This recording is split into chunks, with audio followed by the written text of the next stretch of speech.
Welcome to Just a Minute. Oh, thank you. Hello, my name is Nicholas Parsons, and as the minute waltz fades away, once more it's my huge pleasure to welcome our many listeners, not only in this country, but around the world, but also to welcome to the programme four exciting, talented performers who are going to show their skill with words and language as they try and speak on a subject that I give them, and they try and do that without hesitation, repetition or deviation. And they are seated on my right, Paul Merton and Sheila Hancock, and seated on my left, Graham Norton and Fern Britton. Please welcome all four of them.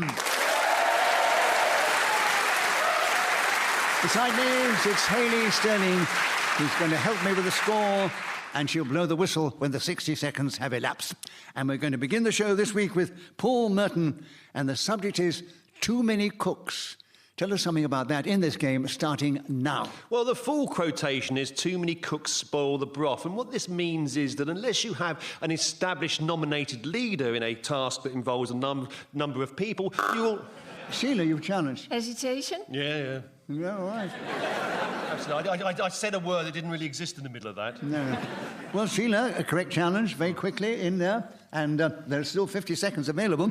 You tell us something about Too Many Cooks, starting now. I think there are too many cooks on television. I watch all the programmes avidly and decide that I'm going to do a luxurious meal, but I am actually, as I think I've said before on this programme, the worst in the world. Oh, cook is on the title, so I can say that again. However... Paul, challenge. It says cooks on the card, not cook. How very dare he?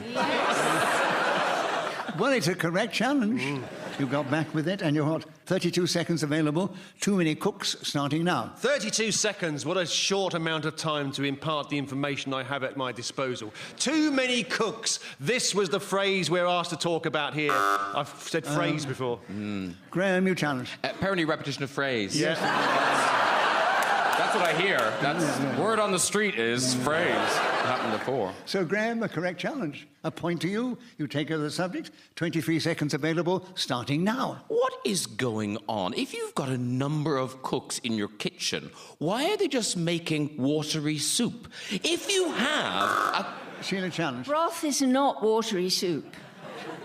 Okay. It's got lots of vegetables and meat and all sorts of things. But the broth's been spoiled. That's been established. It's not good broth. It's bad broth. Watery Spoil soup. the broth. Yeah, OK, go on then. But that's broth. But isn't the idea that the broth keeps having things added to it? So it wouldn't be watery. If anything, it would be thick broth. No, they keep adding water. Oh, that's true enough. Yeah. And, excuse me, married to a chef, yes, there are lots of watery soups, I can attest. Oh, don't slag him off on radio. I think we give you the benefit of the doubt, Graham, and say you've got a point for an incorrect challenge. You keep the subject, and there are 14 seconds still available. Too Many Cooks, starting now.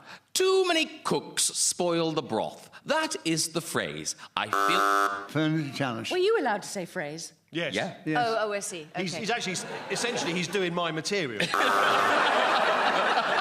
yes. Yeah, Why anybody else would want it, I've no idea. He's repeated broth. No, I only said watery soup. Did you not? Yeah. Yeah. All right. No, Yeah. it was... That was your interruption last time. Sheila, it I was... once had a bowl of soup on a picnic while it was raining, and it took me 5 hours to finish it.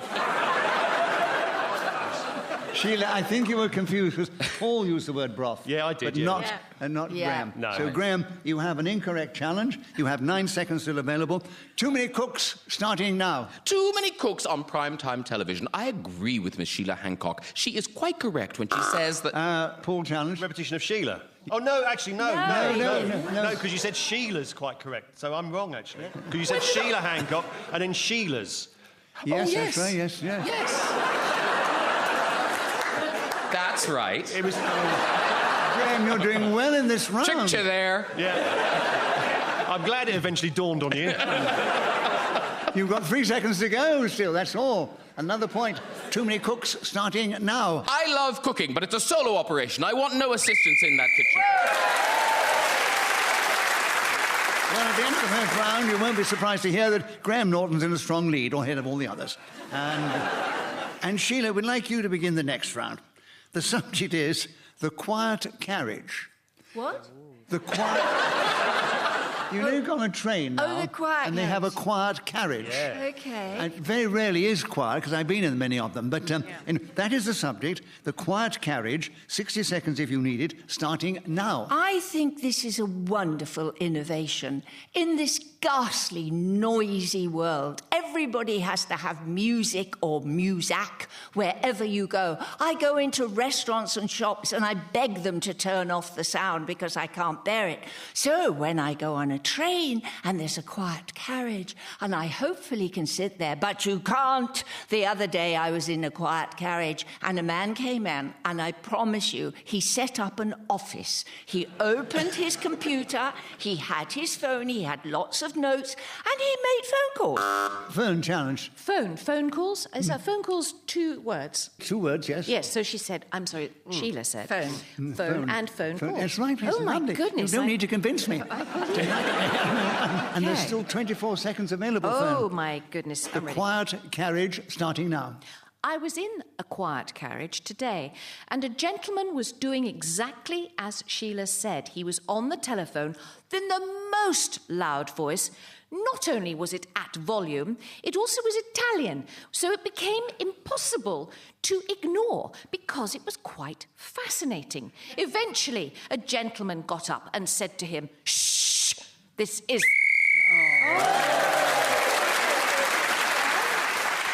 So Fern Britton was in, speaking as the whistle went, and gained that extra point for doing so. And she's crept forward. She's still in second place. She's just behind Graham, and the other 2 are 1 point each. And Fern, we'd like you to begin the next round. The subject now is Mary Poppins. So will you tell us something about Mary Poppins in this game, starting now? One of my most favourite cinematic experiences was going at the age of about 6 to see Mary Poppins. My most favourite scene... Sheila challenge. Repeat of most? Yes. Yeah, OK. Yeah, all right, you're right. Yeah, OK. All right, Sheila, correct challenge. A point to you. 49 seconds are still available. Tell us something about Mary Poppins starting I now. once lived in a bedsit-land house, which was full of strange people in Pimlico. And there was one particular woman who was always coming and rapping on my door and saying, "I'm just popping in to see if you're all right." So, of course, we called her Mary Poppins. She had all sorts of excuses: lack of tea, there's a noise in the attic, I've got mice, my pussycat has got out. I could go on endlessly telling you the things about Mary Poppins, but I will now revert to the fact that it was indeed a beautiful film, and indeed... Paul, challenge first. 2 indeeds at the quick Yes, succession. indeed. So, Paul, you've got in with 11 seconds to go, and the subject is still Mary Poppins, starting now. Released in 1964, Mary Poppins is one of the great films from the Walt Disney Empire. Who can forget those magnificent songs? Let's Go Fly a Kite, Tuppence a Bag, Supercalifragilisticexpialidocious. So the points are coming in now. Graham still in the lead, followed by Paul, 2 points behind, and then another point behind them, Sheila, Hancock and Fern Britton. And Graham, we'd like you to begin the next round. The subject, cacti. Tell us something about those prickly things in this game, starting now. Cacti is the plural of cactus, which would be one of them, whereas cacti is a lot of them. You getting the picture? Let me paint it with words. Paul challenge. Well, it's harsh, but it was a repetition of them quite quickly. It's one of them, a lot of them. Oh, dear, I wasn't listening. That's keen, isn't it? Well, it's a correct challenge, so I have to give it to you, Paul. And you have subject of cacti. 50 seconds still available, starting now. A cacti is a tie that's not very good. You often see them in shops. They're sold at an exorbitantly cheap price, and you think to yourself, who on earth would wear a cacti like that? And I believe that if you look at Nicholas Parsons, you can see exactly the sort of customer that would wander into a shop and would never dream of wearing a cacti. Sheila challenge. Did he say shop twice? Oh, well, yes, I did, Yeah, yes. you did, yeah. Shop window, yeah, absolutely. Well, after what he said about my child, give it against him anyway. I actually prefer to wear a cravat, but Yeah. it's getting a bit dandified. Sheila, Hancock, Cacti, 31 seconds, starting now. I thought you said cat's eye, which I could indeed say a lot about. A man invented them and made a great fortune. Graham, challenge. Deviation, clearly. Because she's talking about cat's eyes, not cacti. Well, I was going to go on to cacti. The subject's cacti. Yes. She was talking about cat's eye. Sounds the same. This is a very controversial subject, isn't it? She was twisting the pronunciation to get... I think you're right, Graham. It's So, Graham, another point for you. outrageous. It's outrageous. Get it back in a second, Sheila, don't worry. I have to give it the benefit of the doubt sometimes, and you have it, Graham. You have a point, you have cacti, and there are 24 seconds starting now. If you like cacti, surely you don't like plants. So the sort of person who keeps them is almost an anti-gardener. They are the... Sheila, you've challenged. It's always. Didn't you say it's always twice? Yeah, I repeated something. Yes, you did repeat something. So, Sheila, you needn't have worried. You've got it back. You've got a point, and you have the subject. There are 18 seconds still available. Cacti starting now. I'm not a great lover of cacti. Somebody gave me once, and it was extremely phallic and suggestive. And I kept it on the shelf thinking, what does it do? And then suddenly it turned into the most beautiful flower. They have... Paul, you challenged. Sadly, hesitation. Yes. Sadly, well, obviously. I mean... Sadly, obvious hesitation. I was trying to And work Paul, out... you've got in with 1 second to go. Well played, well played. But those are the rules of the game. Paul, another point to you. 1 second. Cacti starting now. Walking across... So at the end of that round, it's very equal. Graham Norton and Paul Merton are now equal in the lead, and just behind them is Sheila Hancock and then Fern Britton. And now this is a lovely subject. Which way will it go? Paul, the subject is jam. Jam, 60 seconds if you need it, starting now. There are many different ways of talking about the subject of jam. For example, it's an acronym for just a minute, or you can say it's a spread which is created by boiling fruit and sugar. Or there is often the case where you are stuck in traffic. This is a jam. Fern, new challenge. I think I got that one. Yes. 2 traffics. No, I didn't say the second one. No, she didn't. You did. I didn't. I bailed out halfway through. It was You went hesitation. Traffic of jam. You It went. was hesitation, certainly. Oh, there all you right. are. Well, hesitation There we as are. well. He's generous. He always gives it away if he wants to. So, Fern, he's handed it over to you. A correct challenge. 46 seconds still available. Tell us something about jam starting now. When I was young, my mother was given a huge crate of plums, and she sat for hours at the cooker making jam from this fruit. She sat there for Graham bam. challenge. Yes. She did sit twice. She sat too Yes, long, didn't Did she? you Yes. do that to me, Graham? Wow. Graham, you've got him with 33 seconds to go. Tell us something about jam starting now. Ah, those lovely days of late summer in the roads of West Cork picking blackberries in buckets and bringing them back to my mother, who would spend hours boiling the fruit and filling millions of jars, well, not that many, but maybe 10, with the said jam, which then went blue mouldy because it turned out we didn't really eat much jam in our house. It was a colossal waste of time. Jam is nonetheless a popular spread which can be found on the shelves of most supermarkets. Quick, go look!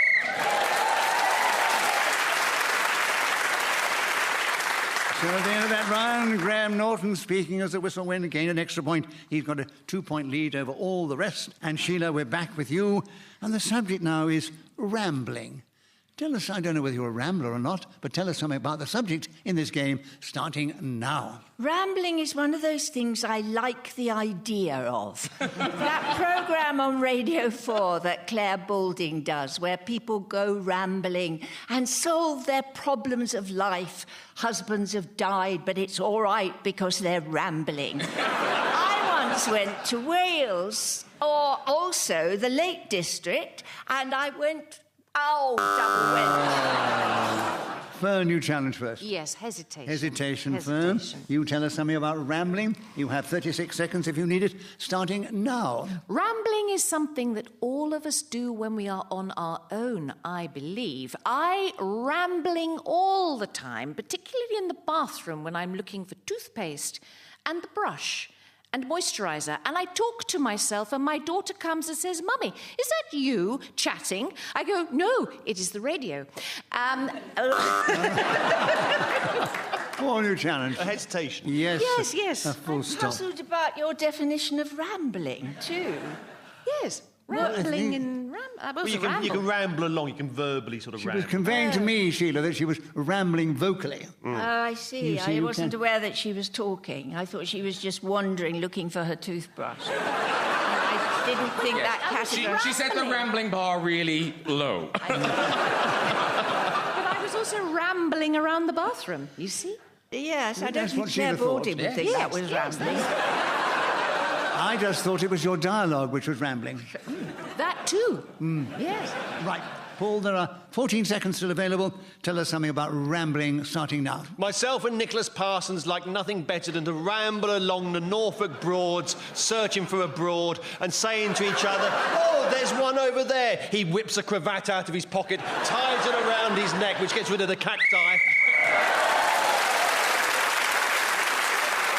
So, Paul Merton, speaking as the whistle went, gained that extra point. He's now equal in the lead with Graham Norton. And in second place, equal, are Sheila Hancock and Fern Britton, just a point or two behind. Fern, we're back with you, and the subject is the English Channel. 60 seconds if you need it, starting now. The English Channel is mostly cold if you try to swim in it. I would have liked to have crossed it just using my arms and legs with my red hat on and my greased body, but I've never had the opportunity. No one has asked me. So I have jumped on a boat before now, and my stepfather used to make sure that instead of going the quickest route, we would go the longest because it was the cheapest. So we would go Dover to Dunkirk. And after a rocky crossing, I would be taken out of my bunk, which probably wasn't, it was probably a Graham, you challenge first. And there was a lot of probably there. Yes, there was A too lot many of probablys. probably. Right. sorry. So the 25 seconds still available. Graham, you tell us something about the English Channel, starting now. I'm going to tell you everything I know about the English Channel. No, seriously. Sit back. Get ready. Here it comes. The English Channel is the busiest waterway in somewhere. Maybe not the world, but certainly around here. And people love to swim it, so it can't be that big, can it? I've seen it because I've been to the south coast and it hits right into it there. There's cliffs, white ones, Dover, that sort of thing. Bluebirds will sing over them. So Graham Norton was again speaking as the whistle went, gained that extra point, and he's crept back into the lead ahead of Paul Merton and the other two in that order. Graham, we're back with you to begin, and the subject now is flashbacks. Tell us something about flashbacks in this game, starting now. Flashbacks are a thing where you remember something that you don't want to recall, but it comes back to you anyway, and you go, "Oh no, I've had a flashback." I've just had a flashback to when I had a flashback. When you had a flashback. Oh, dear. Oh, it is fun playing just a minute. Paul, you challenge first. A gentle decline leading to hesitation. Yeah, that's right. So, correct challenge. 43 seconds still available. Paul, flashbacks starting now. The entire series of Dad's Army is, in fact, a flashback because the very first programme starts off in 1968 with the surviving members of the platoon remembering their days in the Second World War. A trivial remark, perhaps, but one that is necessarily true. It's also a cinematic device. One thinks of various films that you can conjure up that use the flashback to illustrate a story of the main character that has not yet been revealed to the viewer. I can recall, for example, the magnificent movie The Nicholas Parsons Story, starring Hedy Lamarr, and what a wonderful chairman she made. She was a great actress who was able to play any part you can imagine. Fern, you've challenged. I think we're deviating. You should have seen the film. I think you're right, Fern. There hasn't been a film of my life. But we did enjoy that last remark of yours, Paul. Yes, thank you. So give him a bonus point. But, Fern, you had a correct challenge. And you only have 4 seconds. Flashbacks, starting now. Flashbacks are something that are quite terrifying.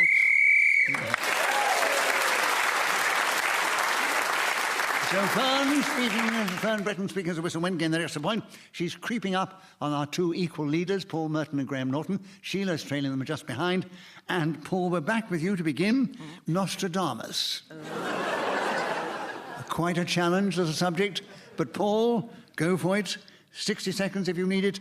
Nostradamus, starting now. He was a 16th century Frenchman known for his prophecies, which are written in a rather vague style, so they are capable of all kinds of interpretation. For example, he said that one day a man wearing a cravat will host a very popular Radio 4 series. And that individual was Nicholas Parsons, who was played in the film by Hedy Lamarr, by the way. I think that Nostradamus is one of those characters that seems his name echoes down through the decades of history. Why do we remember this particular nomenclature? I think it's because the individual in question was able to conjure up all kinds of images which people have later been able to interpret in a very loose fashion. It was... Graham, challenge. Repetition of loose. Yes, I think. Yes. Loose, yes. Well, listen, Graham. You didn't say it with confidence, but you were right. I know. 22 seconds are still available, Graham. You tell us something about Nostradamus, starting now. Nostradamus could see the future, and how depressing for him to know that his name would never take on the popularity of things like Kevin or Gary or even Tony. No, there seems to be just one Nostradamus in all the world forever. What the hell happened? Because it's quite a nice name, really. It's up there with Amadeus, perhaps. Well, he's still neck and neck out of the front. Graham, speaking as a whistle win, getting that extra point. He's 2 points ahead of Paul Merton, and they're a few points ahead of Sheila, Hancock and Fern Britton. And Sheila, we're back with you to begin. Parking the car. That's an interesting subject. Tell us something about it in this game, starting now. Parking the car in London is a problem, but not if you are me, because I know the city like the back of my hand, all the little secret places. And if you have apps on your phone, all you have to do is to look at the number on the post, put that in, and miraculously, the person the other end knows where you are and will take your money, and you can stay there for maybe 2 hours, sometimes 4 hours. Oh, bugger. It's a wicked game, isn't it? Fern, you challenge first. Yes, repetition of hours. That's right. 30 seconds are still available, Fern. Okay. Parking the car, starting now. Parking the car is one of those things during the driving test that you have to learn, whether it's parallel parking or whether it's fitting... Oh, yes. Paul, challenge. A repetition of whether it's... Yeah, whether it's... Oh. Yes. Sadly. Paul, you have a correct challenge, another point. 20 seconds available. Parking the car, starting now. As I slowly entered the motorway, I realised that the next manoeuvre I was going to make was to come off that particular road and find a junction, number 10. And I said to myself, I'm going to have to park the car. There was a double yellow line, so I realised that would have been no good for my destination. I would have to go... Graham, challenge. I think a repetition of realised. Oh, yes. You realised right at the beginning, didn't you? Did I? Don't challenge me, Paul. No, I'm sure I'm not making it up. I honestly think you did. It would be a banal thing to make up, certainly. Yeah, I'm sure I did. I'm sure I did. So well listened, Graham. Another point. Or really badly listened, 4 I'm not seconds. sure. Parking the cars with you, Graham. 4 seconds, starting now. Parking the car is something that I still have difficulty with, despite having... So Graham Norton, speaking as a whistle when, gained that extra point.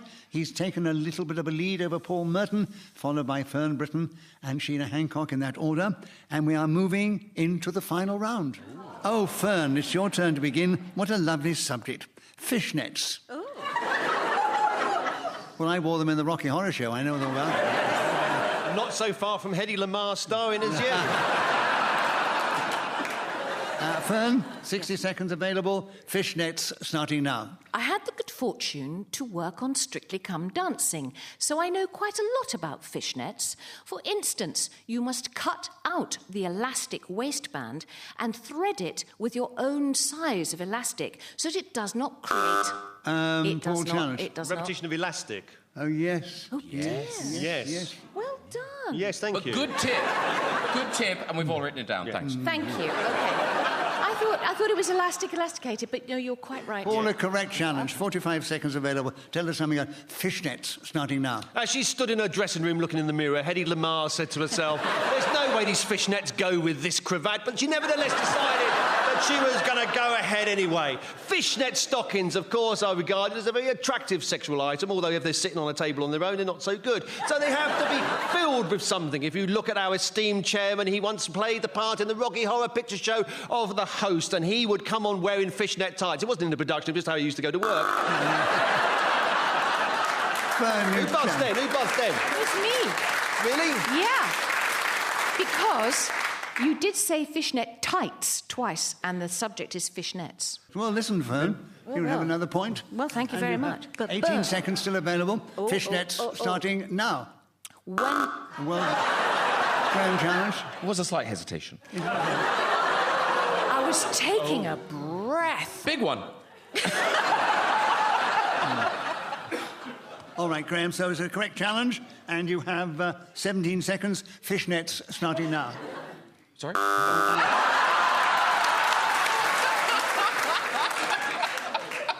Hesitation. It serves you right for not concentrating. Paul, a correct challenge. 16 seconds. More about fishnets, if you can, starting now. The English Channel was at its fiercest as the trawler men pulled aboard the fishnets. They looked inside to see what they had captured. It was none other than a big, great cod. Sheila, you challenge. Hesitation. Yes, right. So, Sheila, you've got 5 seconds to go. We're going to hear from everybody on fishnets. You tell us something now, starting now. I used to play Principal Boy in pantomime, and I wore fishnets. I never understood that. Right. So, Sheila Hancock, speakers of whistle win, gain that extra point. So let me give you the final score. Sheila Hancock, who's excelled often in the past, came in, finished in a fine 4th place. She was just behind Fern Britton, who does so well in the show. She was 3 or 4 points behind Paul Merton, and Paul's 2 points only behind Graham Norton. So we say, Graham, you are the winner this week. So it only remains for me to say thank you to these 4 or 5 players of the game: Paul Merton, Sheila Hancock, Fern Britton and Graham Norton. I think, Hayley Sterling, thank you for keeping the score, blowing your whistle with such charm.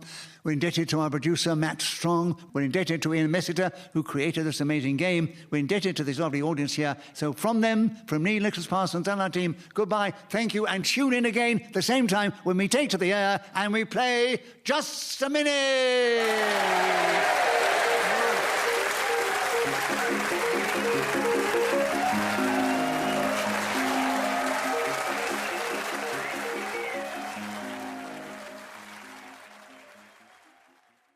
Welcome to Just a Minute.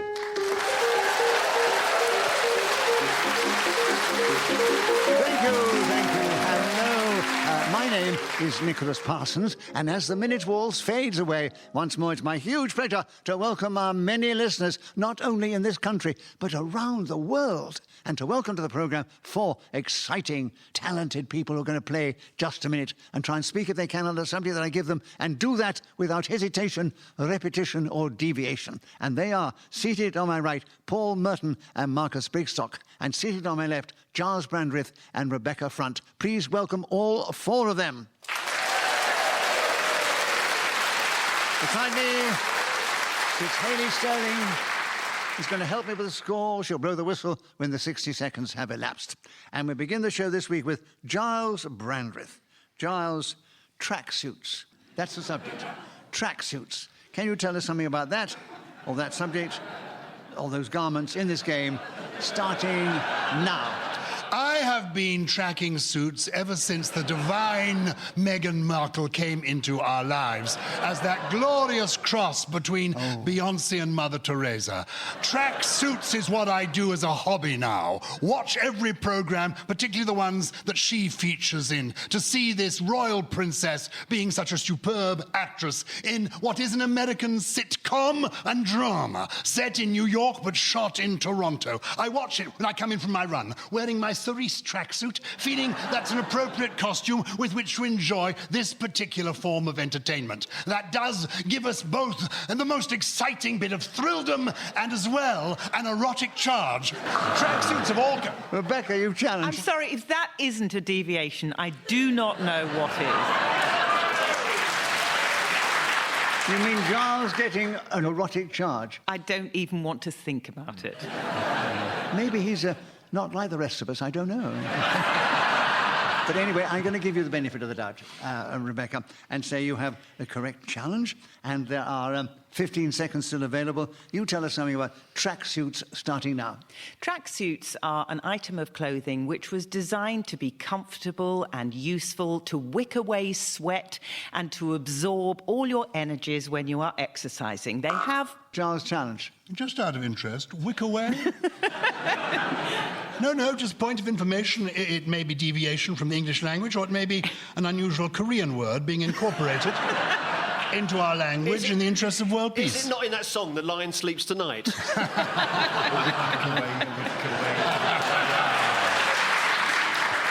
I've heard it used in descriptions of sportswear, is all I can say to you. Don't blame me, I'm just reporting what I've read. Rebecca, I'm going to give you the benefit of the doubt and say that it was an incorrect challenge. Especially as you haven't played the game as much as the others. There's 3 seconds available still. Tracksuits, Rebecca, starting now. But tracksuits have become something of a fashion.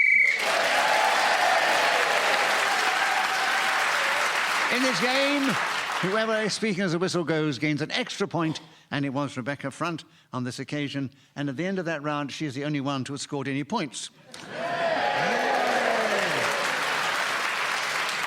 Savour this moment, please.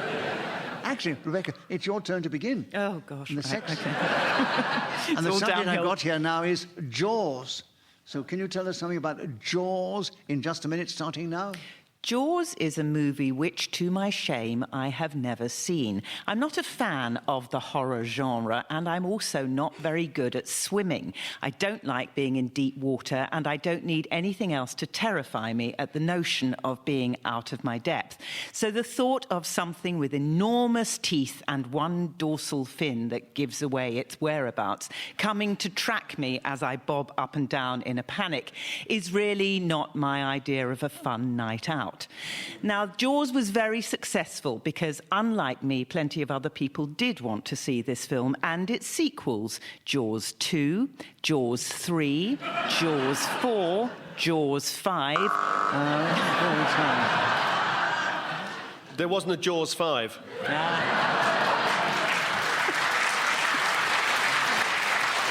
Sadly. But how would she know since she never goes to see them? No. Well, you can hear of films without actually seeing them. That's true. Paul, there are 17 seconds still available. You have a correct challenge. You get a point for that, of course, and you take over the subject of Jaws starting now. It's one of the great lucky breaks in the history of the movies. The fact that Steven Spielberg, the director, was particularly unhappy with the rubber shark, so therefore didn't want to show it very much in his movie. So we have the music. Marcus' challenge. Yeah, repetition of movie. History of the movies? Oh, movies and movie. I beg your pardon. You're quite right. Yes. That's right. So an incorrect challenge. Paul, you still have the subject. Another point, of course. 6 seconds still available. Jaws starting now. So the memorable... Gyles. That was the fourth so in quick succession. That was for each one of the sequels. Jaws so, Jaws so. You're quite right. He did say so, didn't he? So, well, listen, Gyles. Very clever, that. I didn't think it was that clever. 5 seconds are still available, Gyles. Jaws starting now. I don't know how Richard Keel got the part when my face was written all over it. I should have played.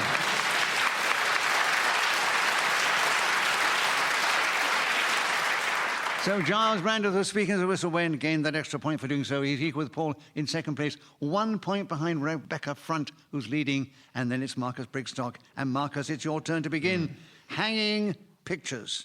Hanging pictures, 60 seconds if you need it, starting now. Hanging pictures is in itself an art form. I am extremely good at it. I line the picture up, I measure, and then I get out my drill and make a massive hole in the wall, driving often through to the other side and having to hang the picture there so that I can't see to my neighbour's house beyond. What you have to do when you're hanging pictures is prepare by moving house to somewhere where there are... Paul challenge. A repetition of house, sadly. Yes. Well, listen, Paul. Correct challenge, you repeated house. 35 seconds are still available. Hanging pictures, Paul. There's nothing funny in that. No. As I will go on to prove. 35 seconds, hanging pictures, Paul, starting now. Albert Pictures was one of the great Victorian criminals. And when they came to hang him, they realised that this was a dastardly bastard. So they got hold of him and they hung him up by the highest yard arm that they could find, which was only about 3 foot off the ground, hence its name. So when they said to him, "You will die, you dastardly rascal," he looked at me. Who buzzed me then? Who buzzed? Gyles. I thought it was you. No, We're going to say buzzer came in repetition for- of dastardly. Dastardly, yes. Dastardly, Yeah, oh, yeah, yes. yeah, yeah. Dastardly. Absolutely. So, Gyles, your light came on, so I say yours was a correct challenge. 15 seconds still Oh, I see. available. Hanging pictures, Gyles, starting now. Wick away, I sing to myself as I put the picture of me wearing my beautiful tracksuit on the wall, hammering it gently in, standing back to admire... Rebecca challenge. Little deviation there at the beginning, don't you think? What was that? Well, he wasn't really talking about hanging pictures until Picture of about... me sort in my fi- tracksuit being hung on the wall. Oh, all right, fine. God, you were I've saying... always thought that Gyles should be hung on the wall. I think it's... I'm willing to start a collection. No, Rebecca, I don't think I can give it to you. It was Gyles, incorrect challenge, and you have 5 seconds still available. Hanging pictures starting now. With Rebecca's brother back to, I often find myself in the drawing room, equipped with the...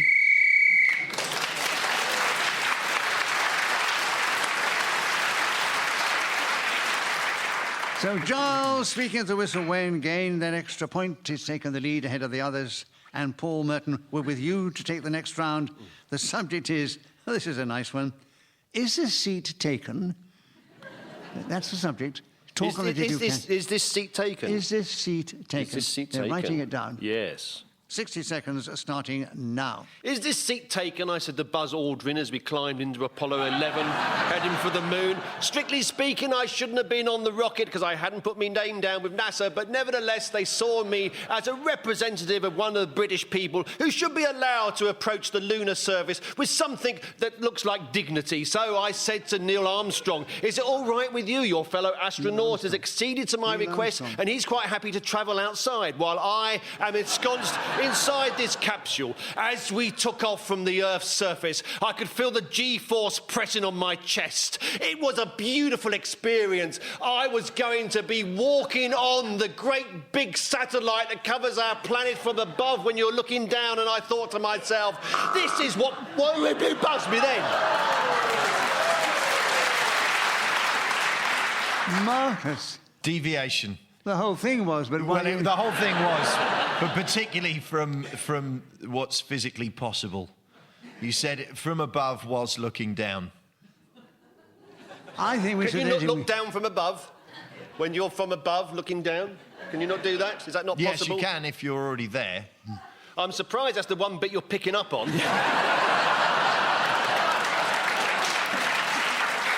I have got some photos to prove that... I know what I'm going to do now. Give Marcus a point because it was a correct challenge, but give Paul a bonus point because we not only enjoyed what he said, but also that last particular joke he made, which was very good, very funny. So, Marcus, you have the subject. There are still 14 seconds available. Is this seat taken starting now? I had one opportunity to travel to the moon and my bloody seat was taken by Paul Merton when he asked... Paul challenge. You can't let it go, can you? You just can't let it go. So what's your challenge within the rules Well, of you just can't let it go, that's all. I don't have to be insulted like this. I've come all the way from Great Portland Street to do this show. You're clapping Kenneth Williams there, right? So, Paul, we did enjoy the interruption. It really was worth a bonus point, but he was interrupted, so he gets a point for that, Marcus, and he keeps the subject with 8 seconds to go. Is this seat taken starting now? For many British people, the sentence, "Is this seat taken?" is one of the most crushingly awkward things in the world. Is this seat taken?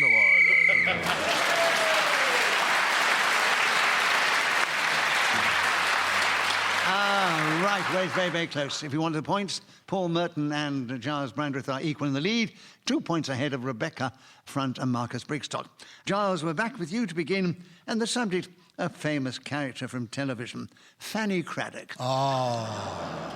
I think you knew her, actually, so will you tell us something about her in this game, starting now? I knew her, but do our younger listeners? That is the question. If you are unaware of Fanny Craddock, she was a television chef, a curious cross, really, between Mary Berry and Jeremy Clarkson. And I was privileged to meet her in 1969 when I was at Oxford University and president of the union and invited her to come and speak. She turned up with Johnny wearing his monocle, and what a delightful couple they were. And as a consequence of this, I was invited to their Christmas party. Lionel Blair was there too, Tony's dad, and an assortment of other celebrities, including Nicholas Parsons. Fanny Craddock introduced me to young Nick, who was then in his mid to late 70s and a beautiful human being.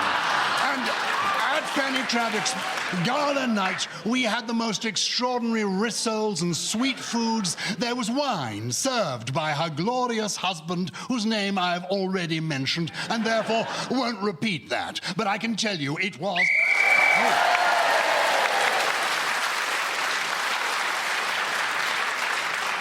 And I can vouch for the fact it was all absolutely true. Well done.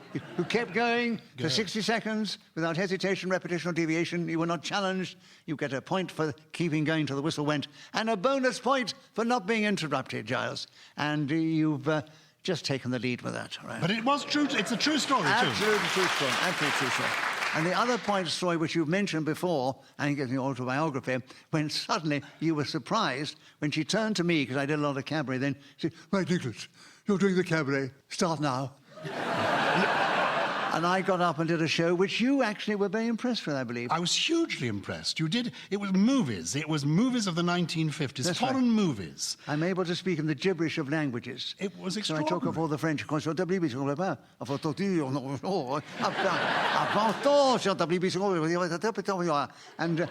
Can you still do it? subtitles.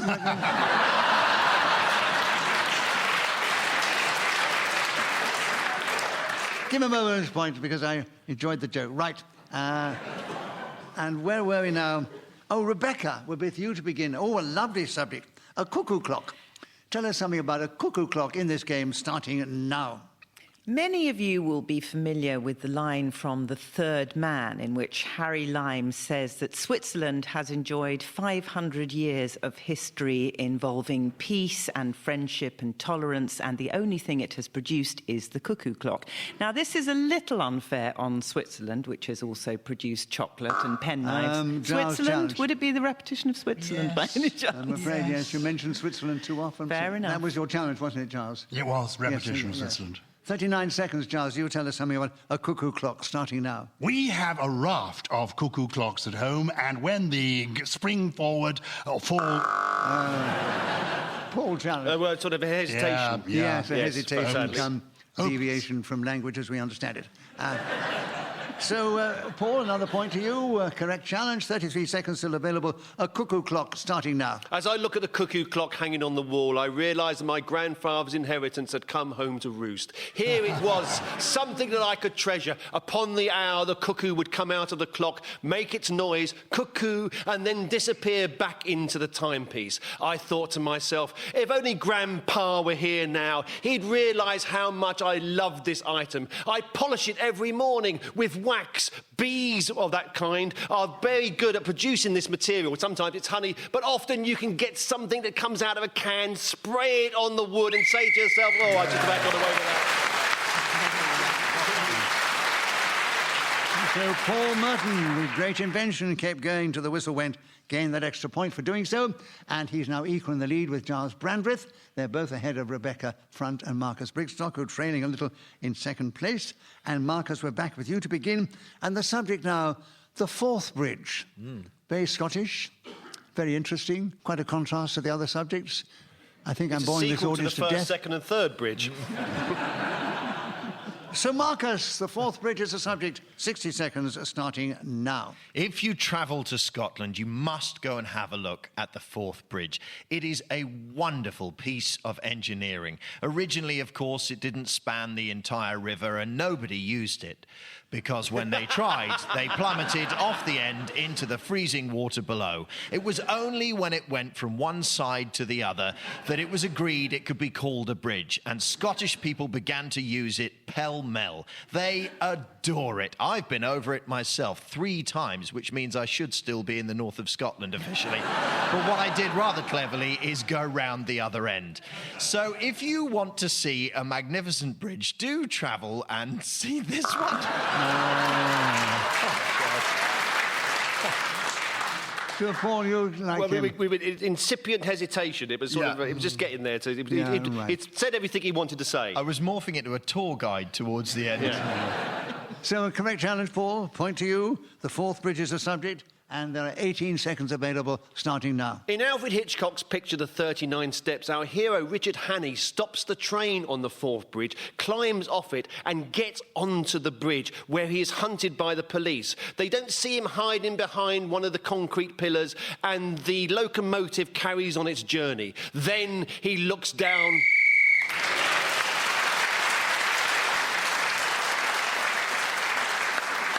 So Paul Merton, speaking as the whistle went, gained that extra point, has increased his lead by 2 over Gyles Brandreth, and then come the other 2, Marcus and Rebecca. And Paul, we're actually with you to begin. The subject is In My Back Pocket. In my back pocket is the subject, Paul. 60 seconds starting now. In my back pocket is a small picture of Nicholas Parsons, our chairman. I like to sit on it whenever I can and see the startled look on his face as he feels the weight of... I'm going to stop there, actually. Sorry, I can't go on. Gyles, you challenge first. I challenged because I was wanting to spare you both from being an embarrassment yourselves. But Paul was, as it were, a self-acknowledged hesitation. That's right. And for Gyles, a correct challenge to you. A point, of course. 48 seconds. In my back pocket, starting now. I don't have anything in my back pocket because I don't have a back pocket. I do not believe in them. The well-dressed gentleman has a smooth buttock without the interruption of any kind of pocket. Talking to my friend Courtney... Paul, challenge. Well, it's his deviation of the most obvious. He hasn't got a back pocket. The subject's in my back pocket. He's told us he hasn't got a back pocket. He prefers a smooth buttock. His own, preferably. And so clearly deviation. No, Paul, this is a difficult thing to charge on, but he can talk about the subject of in my back pocket. And he has said he hasn't got one. He hasn't got one. No. But he can talk about the subject. Could it be somebody else who's got one? Well, he hasn't done that yet. I'm coming on to that. Oh, he's coming on to that, I see. No, I'm giving you the benefit of the doubt last time. That's I'm true giving enough, yes. him the benefit of the doubt now and say an incorrect challenge. Yeah. You've still got the subject, Gyles. 35 seconds. In my back pocket, starting now. My chum, Courtney Kardashian, has a very voluminous rear end and beautiful back pockets. And she shows me all the versatile things you can pop into them, and it adds a kind of allure, apparently. I don't like the idea of a gross rear, and therefore avoid these back pockets. But other people who are very fashionable think they are very much the thing. Paul, Can we have challenge. a repetition of pockets? Yes. Yeah. Oh. Yes, and the subject is the singular, in my back pocket. Yeah. 13 seconds available, in my back pocket, starting now. This oil painting of our esteemed chairman resists all kinds... Marcus, challenge. Repetition of chairman. Oh, yes, I did. I was trying so hard not to say photograph. No, that's right, yes. In my back pocket is the subject, Marcus, and 9 seconds starting now. On my telephone, I have many pictures of Piers Morgan's smile taken very close up. What I realised, of course, is I'd left the camera on. Paul, challenge. Well, this isn't in my back pocket, is it? Oh, I was getting to that. Oh, I see. The program call's just an hour, is it? I was always getting to that. Well, you had half a second to go before the whistle. Oh, yes, I see. How long had he been speaking for? 8.5 seconds. Oh, well, there we are, you see. You can see why it felt like a while. No, So I I'm- won't challenge any points on that challenge, but say, Marcus, you were about to speak as the whistle went, but didn't, and so you get a point for speaking when the whistle should have gone, and blow the whistle now so they know that we got a whistle. Right, there we are. I was a bit desperate, I must admit. Paul's in the lead by 1, ahead of Gyles Brandreth, a few points more ahead of Marcus Brigstocke and Rebecca Front. And with Gyles, it's back with you. Put a sock in it. That's the subject. It's a pity you haven't got a back pocket. Yeah. 60 seconds, Gyles, to tell us something about Put a Sock in It, starting now. I was saying to my wife that everyone has got an ego. Mine's obviously bigger and better than most. And she said, put a sock in it. We have heard enough, Gyles. It's one of her favourite phrases. Put a sock in it. I hear it morning, noon, and night. The origin of the phrase is quite interesting. It dates back to the beginning of the 20th century and the big horns that appeared on gramophones and radiograms. And you would put a sock in them to reduce the volume, and consequently people began using the term that you have just described, particularly P.G. Wodehouse in Carry On Jeeves. Put a sock in it, he said to his butler. Put a sock... Poor What is this deviation? Because it wasn't P.G. Wodehouse saying that, it was the character Bertie Wooster. Bertie Wooster said, You not said he P.G. said, Wodehouse, P.G. did Wodehouse in his book Carry On Jeeves said to his manservant... Oh. Is that Crossrail I can hear underneath us? Could Worcester have said it if it had not been for P.G. Wodehouse? Who was the hand that wrote the book? Yes, but you said it was P.G. Wodehouse said it to his manservant. I'm with Paul on this, on the logic of it. And I think the audience reaction of the sort of recognition of the truth of his challenge confirms that it was a correct challenge, Paul. And so you have 22 seconds still available to tell us something about Put a Sock in It, starting now. When I look at my foot and the shoe that is going to go into, I think there's something missing. Maybe I shall put a sock in it. And I look into my drawer and I find a magnificent array of knitted footwear. There is something right in front of me now. A beautiful... Marcus, you challenge... Yes, deviation, using the word magnificul. Which I really like, by the way. Yeah, I mean, it's I good. think It's a good word. It seems a shame Yeah, that it hasn't already been found. Yeah, I should have... Marcus, I agree with you. You get a point for that. You take over the subject. 7 seconds for Put a Sock in It, starting now. My headmaster wrote "Put a sock in it" on my school report. That is one of the proudest moments of my entire education. So, Marcus Brigstocke was then speaking as a whistle went, gained that extra point for doing so, and has moved forward, and we are moving into the final round. What a lovely audience you are. All right, I'll give you the final situation. Rebecca Front, who's not played the game as much as the other three, but she's contributed wonderfully, and she's in a magnificent 4th place.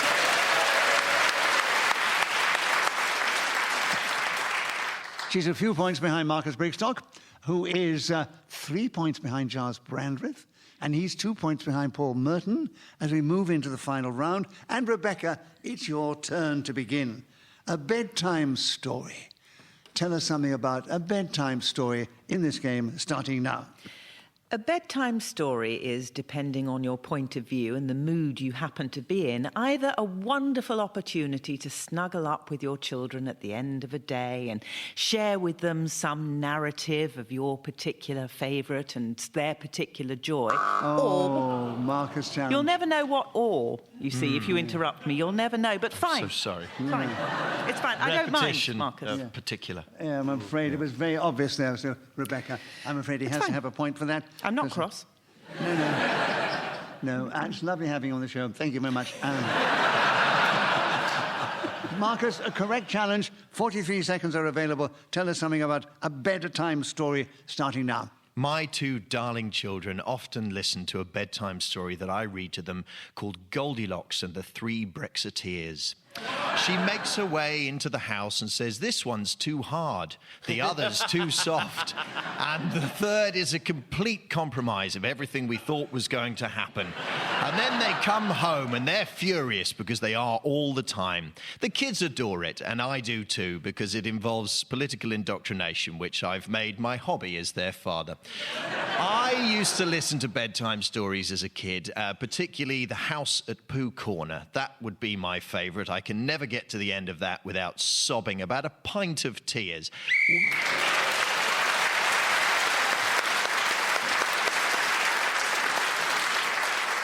So Marcus Brigstocke was then speaking as the whistle went, gained that extra point for doing so, and brought the show to an end with a flourish. Let me give you the final score.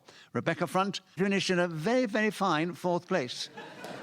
And she's a few points behind Marcus Brigstocke, who is, he's 3 points behind Gyles Brandreth, but 2 points ahead of Gyles was Paul Merton. So we say, Paul, you are the winner this week.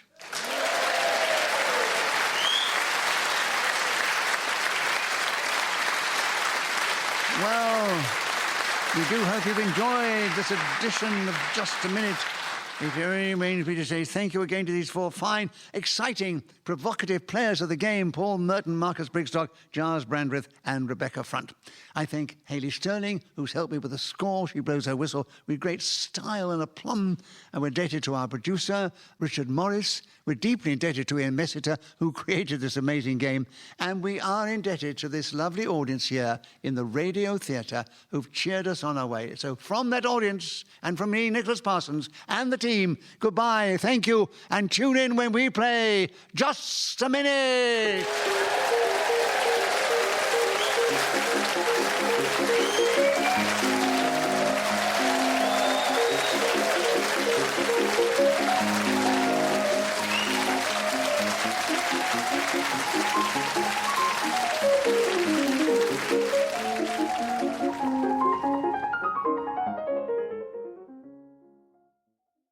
Welcome to Just a Minute. Oh, thank you. Hello, my name is Nicholas Parsons, and as the minute waltz fades away, once more it's my huge pleasure to welcome our many listeners, not only in this country, but around the world, but also to welcome to the programme 4 exciting, talented performers who are going to play Just a Minute. And they are, seated on my right, Paul Merton and Sheila Hancock, and seated on my left, Graham Norton and Fern Britton. Please welcome all 4 of them. Beside me sits Hayley Sterling, who's going to help me with the score. You blow the whistle and the 60 seconds have elapsed. And once again, I'm going to ask these 4 to speak if they can on the subject that I give them, and they will try and do that without hesitation, repetition, or deviation. And we begin the show this week with Graham Norton, and the subject is How I Like to Break the Ice. 60 seconds if you need it, Graham, starting now. I think one of the really good ways to break the ice came from the late, great Lucille Ball. At a dinner party or drinks thing, if someone came back from the toilet, she would go, "There she is now, tell her to her face." That builds up a lovely feeling of rapport amongst your guests. It certainly will get them chatting and asking questions of one another. Breaking the ice is vital if the event is to go with a swing. You know the sort of thing. I really believe deep in my heart, profoundly, that breaking the ice is best done with booze. Oh, hurrah! You walk through the door and immediately look for the tray with the glasses on it. The full ones. I'm not an idiot. I think that the worst sort of party... Am I still talking?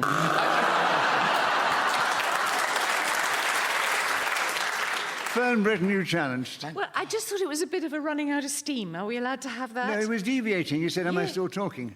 Yes, okay, yes, it was... Thank you, Nicholas. I think I said party twice. Surely I said party twice. I think you did, but it Yes, was you a did. good And you said story. breaking 3 times, and just break on this subject. But isn't that the subject, breaking the ice? How I like to break the ice. Oh, sorry. I broke all the rules. So, Fern, you have a correct challenge. You have a point for that, of course. You've got him with 2 seconds to go. It doesn't matter. Those are the rules of the game. Fern, the subject is How I Like to Break the Ice. 2 seconds starting now. How I like to break the ice. In this game, whoever is speaking when the whistle goes gains an extra point, and it was Fern Britton, so at the end of the round, she's got 2 points. In fact, she's the only one to score. And Fern, we'd like you to begin the second round. Oh, dear, here we The subject is my CV. Okay. I don't know how you're going to take that, but try and speak on the subject if you can. 60 seconds, starting now. One of the first cars I had was a CV. A lot of people say, is that your CV? I say, yes, it's my CV. A de cheveux, as the French would say. I had a blue one, and inside there were pink leather seats and a little vase on the dashboard that I would put daisies in or any other kind of seasonal flower. Blooms, you might say. Also, in the glove compartment, I would keep tissues, Vaseline for sore lips. Graham, challenge. I was just saving her from herself. I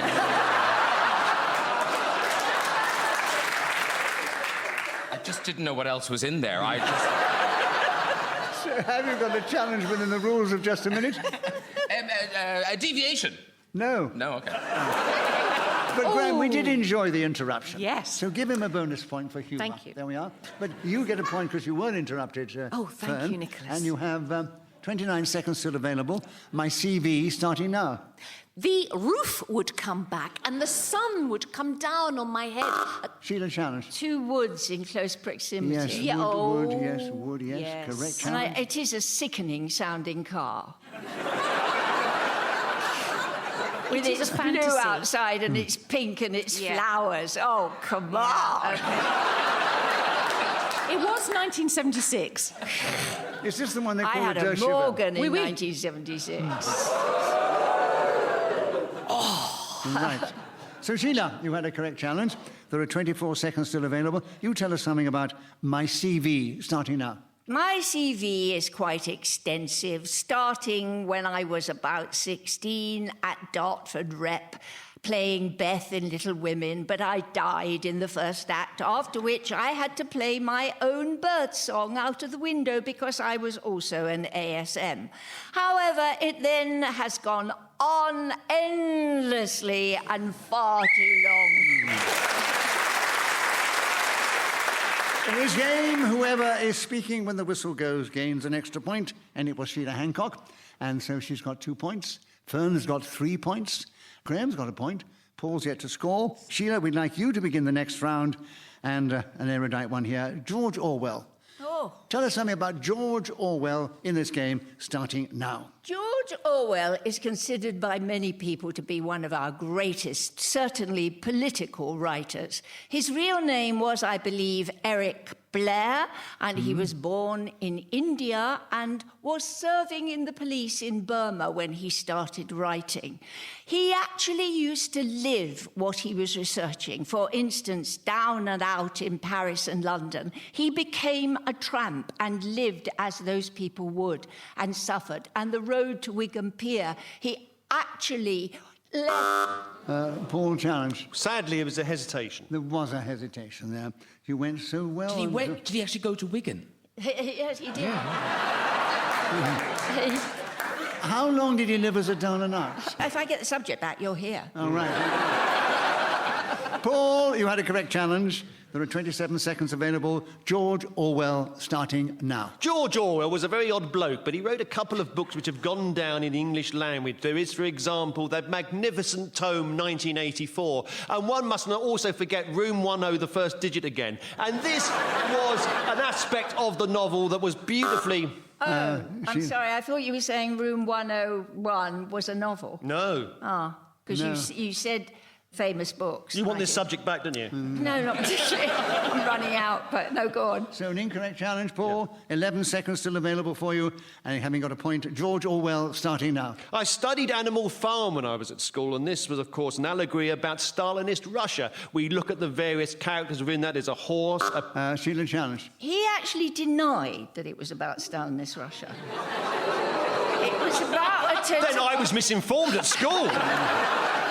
No wonder I'm an idiot. It was about a totalitarian state, but I think he actually at one point denied, probably when we were going off Stalin or whatever. Yeah. But on the other hand, Sheila, Paul's entitled to say that he thought it was Yeah. about Russia. It is rather regarded as being Absolutely.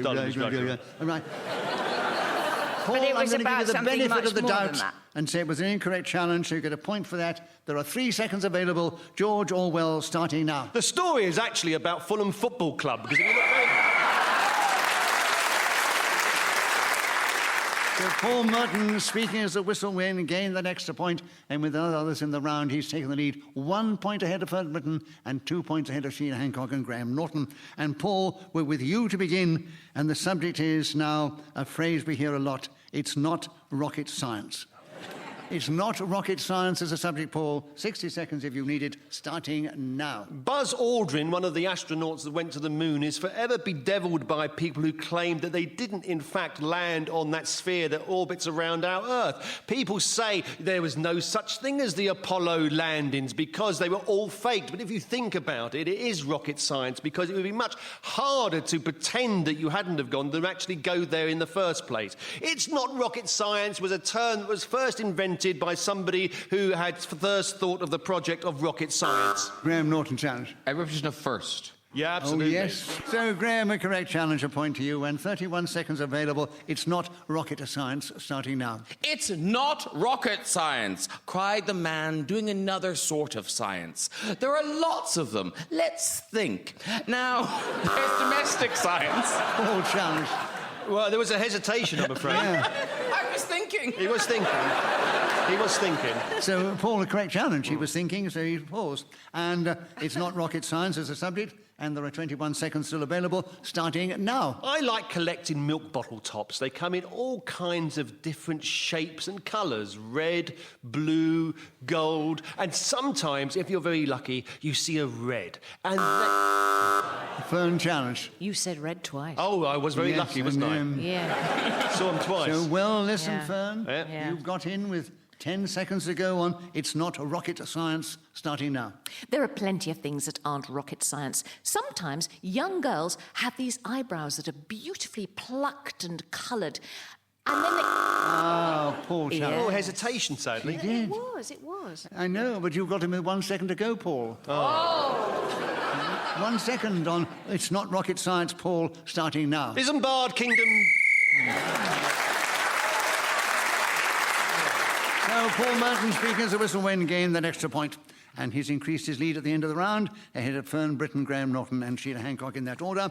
And Graham, we're with you to begin. The subject is, a thing that really gets me, ripped jeans.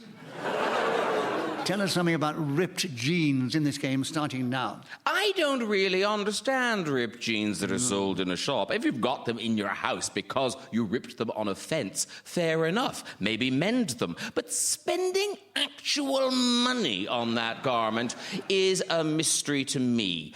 I don't want to see your pants. That's the bottom line. You've changed your tune. No, seriously, I don't want to see your pants. Well, So, Paul, we'll give you a bonus point for comedy, but what is your challenge within the rules of well, Fashionable? it's just before we come on to the show, it's all he ever talks about. What pants have you got on I'm tonight? afraid I disagree. So an Sheila's are incorrect challenge for you, The worst is those trousers that hang around the hips, then you see all their pants. Yeah. Yes. That's really horrid. Looks like a nappy, doesn't it? Yeah, nasty. I can't see how it can be sartorially elegant to rip your clothes and say that's what I I think want. we're all too old to appreciate it. No, I think we've got better standards. Graham, you have a point. Incorrect challenge. 40 seconds still available. Ripped jeans starting now. I can't see how it's sartorially elegant to wear ripped clothes. It's not that we're old, it's that we've got better taste than that.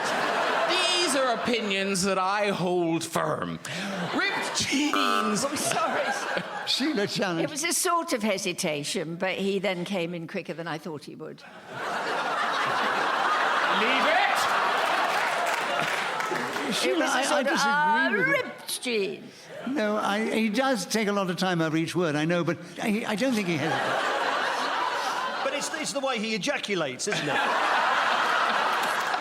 Perfectly decent word. Go I on. presume you mean verbal ejaculation. I'm just... Is there any other kind? Sheila, I don't think he was. No.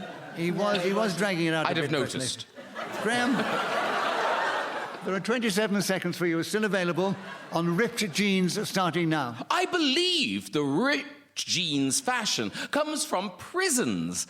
I'm not particularly sure of that, so if it's not true, please write in. Sheila challenge. It's not true. I think you're right, Sheila. I'm going to give you the benefit of the doubt. I've given it to Graham once, so it's only fair you should have it now.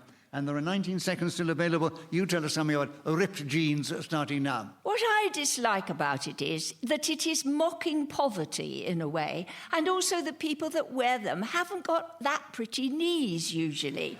If it's a nubile young girl showing off a bit of her bum, then that's attractive and lovely. I like that. But unfortunately...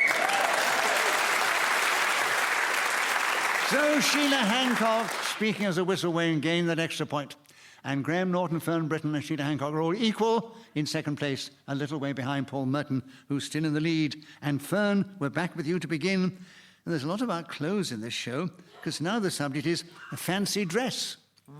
Fancy dress, Fern. Okay. 60 seconds if you need it, starting now. Fancy dress parties are a horror. When I was little, they were great. Oh!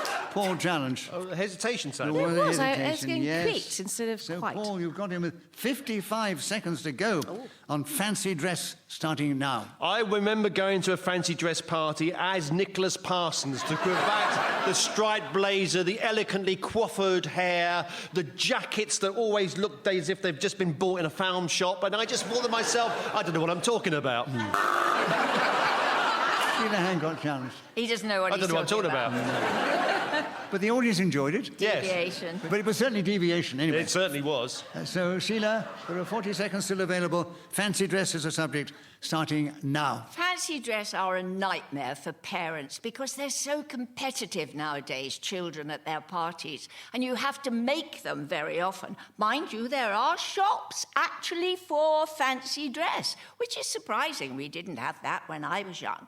I've got one fancy dress. It was by Armani and it cost a fortune. And it hangs in my wardrobe covered in a shroud, and I take it out, or I will if ever I win a prize, because I've saved it for that. Oh, Fern challenge, right. Was there a slight hesitation there? Yes. You think so? Yeah. Oh, that's very bless generous you. of you. I wasn't going to give it to Okay. you. Right.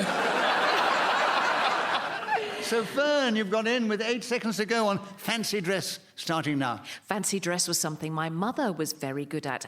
But one fair night, she dressed up as the guy and sat in the wheelbarrow. And we had to tell everybody that she... So at the end of that round, Paul Merton's in the lead. And then it's Fern Britton in second place, and Sheila Hancock and Graham Norton, and 1 point separates them all in different descending order. Sheila, it's your turn to begin, and the subject now, a needle in a haystack. 60 seconds available if you need it. A needle in a haystack starting now. Come to think of it, a needle in a haystack is an actual haystack. You don't see them nowadays, do you? I have fond memories of haystacks. When I was evacuated during the war, that's where we used to go and hide and indeed look for needles, I suspect, although actually that wasn't what we were doing. It was something quite else. However, nowadays they cover things in black plastic and don't have haystacks. So where are you going to look for needles? It's spoiled. All are looking for needles in haystacks. Paul Chandler. It's a bit pedantic, but repetition of needles. Yeah, his needle was in the subject. right. A needle in a haystack. So, Paul, correct challenge. There are 26 seconds still available. A needle in a haystack starting now. As I searched through the haystack looking for the clues as to where Sir Nicholas Parsons was living, I saw the needle inscribed with his home address in tiny writing. As I picked it up and looked through my magnifying glass, I could clearly make out the words, the embankment. I knew that this was where he resided. I moved slowly towards the aforementioned place, holding a needle in my hand. It was magnetic and pointed north. So Paul Merton, speaking absolute rubbish then, moved forward till he got the point for speaking as the whistle went and has increased his lead at the end of the round. And Paul, we're with you to begin. And the subject now, Mount Kilimanjaro. Will you tell us something about that subject in this game, starting now? I once had a Labrador dog called Kilimanjaro, and I remember one particular afternoon that the animal next door decided to mount it. This was a bit unfortunate, as the creature that was our neighbour wasn't in fact a canine, but a cat. And so it was the most extraordinary event that made the local news. It was kitten has sex with a doggish kind of creature. Sheila, you challenge No, this is getting out of control. That's what the headline was. Getting out of control. Sheila, I agree with you. Correct challenge. Totally. There are 39 seconds still available. Oh, Lord. Count Kilimanjaro starting now. Well, Kilimanjaro, I suspect, is a volcanic mountain. In fact, I think it has 3 peaks, most of which are dormant. And people have died. Also, there is ice on the top of it. I'm desperately trying to remember anything I know about it. It's in Africa. Some people have died on it. Game challenge. We get it. People died. I think I was the latest victim. So your challenge, Graham? A repetition of people died. Yeah, that's right, yes. 20 seconds available. You tell us something about Mount Kilimanjaro starting now. I haven't been to Mount Kilimanjaro, but I have been very close. There's an airport not that far away, and as you sit in the lounge having a beer or perhaps a sandwich, you can look out the window and see it. Interesting, isn't it? Now, I didn't stay. I got on a plane and went somewhere else. But those memories of Mount Kilimanjaro haunt me still. As I speak to you now, in my mind's eye. So Graham Norton, speaking as the whistle went, gained that extra point. He's moved forward. He's equal with Fern, Britton and Sheila Hancock in second place. And Paul Merton is still in the lead. And Graham, Hello. It's your turn to begin. Oh, goodness. Right. And the subject for you is packing. Packing. 60 seconds if you need it, starting now. The last time I moved house, I was a little lazy, so I didn't do the packing myself. Some people came, did it, and moved it to the new house. I started unpacking, and I'm afraid I got a bit bored. Sorry, did we have repetition of house? Yeah. Oh. If only I'd been listening. Yes, the first house, that's right. Yes. Yes, indeed. Well listened. 51 seconds, Paul, available still for you. Packing, starting now. There's all sorts of packing that comes with products that you buy through the post. Bubble wrap is a kind of packing, I suppose, and do find that I often get extremely annoyed by the amount of this material that is wrapped around the purchase. The other day I was buying Hedy Lamarr's autobiography, and I was astonished to find that it was actually wrapped in the most enormous amount of plastic. Wrapping... Fern challenge. Plastic, I'm sorry. A couple of plastics. A couple of plastics. Yeah, I think so, Yeah, sorry about So that. Fern, That's you right, it's listen fine, it's well. good. You've got in again. Another point to you. Packing as a subject. And there are 30 seconds still available, starting now. One of the worst things about shopping in the supermarket is packing everything into the trolley, getting to the conveyor belt, and then having to unpack everything and put it on the conveyor belt. Damn the bloody Sheila conveyor belt. challenge. Everything. Repetition of... Oh, yes, conveyor belt. yeah, Well, yeah. well, listen, Sheila. Packing is with you, and there are 18 seconds still available, starting now. I'm actually very good at packing. I start with my shoes, which I fill with various bits and pieces, like bras and knickers. And then I gradually pile up. And what I try to do is mainly wear silk clothes because they don't get creased. Or you can roll them into a ball. So Sheila Hancock, speaking as the whistle went, gained that extra point. She's now in second place, a little way behind Paul Merton, and 1 point ahead of Graham Norton and Fern Britton, equal in third place. And Fern, we're back with you to begin. The subject now, Madonna. Tell us something about Madonna in this game, starting now. I was walking down Oxford Street and a gentleman came up to me and he said, "Hey, lady, are you built?" And I said, "I beg your pardon?" He replied, "Well, you are Madonna, aren't you?" And I said, "Well, I am wearing a very fetching shade of Madonna blue." And he said, "No, you've got magnificent breasts." I said, "Well, that's very kind of you." And I blessed him. That's it. It happens. I've forgotten where we are. Sheila, you challenge Well, first. it's wrong on so many levels. Deviation, repetition, and hesitation, I think. But I can only give you 1 point, Sheila. Oh, right. And you have the subject, though, 37 seconds available. Tell us something about Madonna, starting now. The Madonna is usually depicted wearing blue and looking saintly, but I once saw a lovely little engraving in a church in France of her in the manger with the babies and looking very... Paul, challenge. Sorry, you said with the babies. I mean, I'm not totally familiar with the story, but what... Is it Jesus and his brother Kevin? It was Jesus and a baby lamb that the shepherds bought. She gave birth to a lamb? The shepherds bought him a lamb. Oh, did they? Yeah, that's like that song. What can I give him? Only a lamb. I give you... What is that song? It's not much of a present for a baby, is it, a lamb? Paul, we're back to the game, if I can get back there. Yeah. Well, let's ask somebody who was actually there. Nicholas, do you think... It's so funny that Fern and I are having such a problem with describing the Madonna. I know.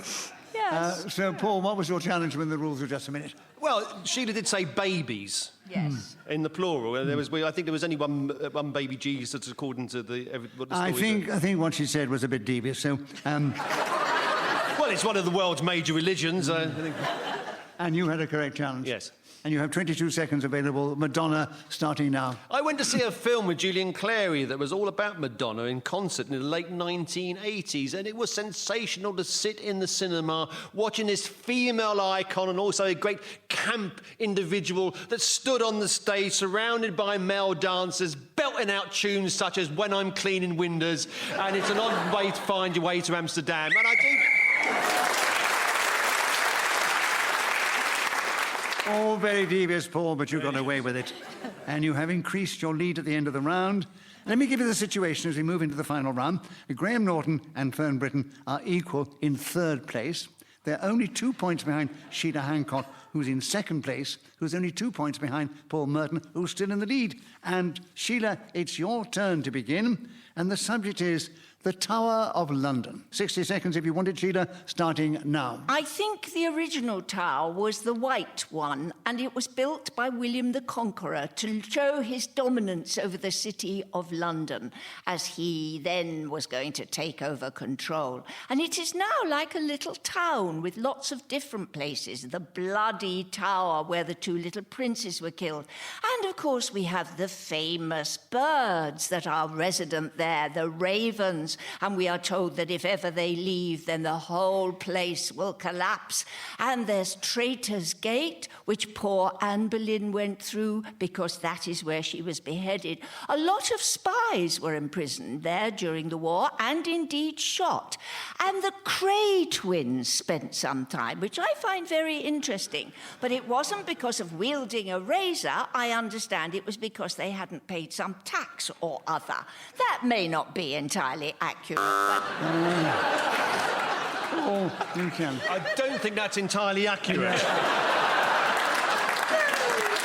No, it wasn't entirely. They were there, though. I love the conviction with which you say these falses, Sheila. Because you did go, my goodness me, you went for 66 seconds. 66? 66 seconds? No, 56 Oh, seconds. 56 seconds. Oh, that's a shame. 56. I think she should have a bonus point for 56 seconds. Paul, you had a correct challenge, so we give you a point for that. And there are 4 seconds available. The Tower of London, starting now. As you approach Tower Hill, you see the tower standing up in front of you. So let me give you the final score. In third place, equal, Graham Norton and Fern Britton. Just ahead of them, Sheila Hancock. And 4 points ahead of Sheila was this week's winner, Paul Merton. Congratulations. We do hope you have enjoyed this edition of Just a Minute. It only remains me to say thank you to these four fine, humorous players of the game, Paul, Merton, Sheila, Hancock, Fern, Britton and Graham Norton. I thank Hayley Shirley for keeping the score, blowing your whistle with such charm. We thank our producer, Matt Storm. We're indebted to Ian Messiter, who created this amazing game. We're indebted to this lovely audience here. So from them, from me, Nicholas Parsons, and our team, goodbye, thank you, and tune in when we play Just a Minute!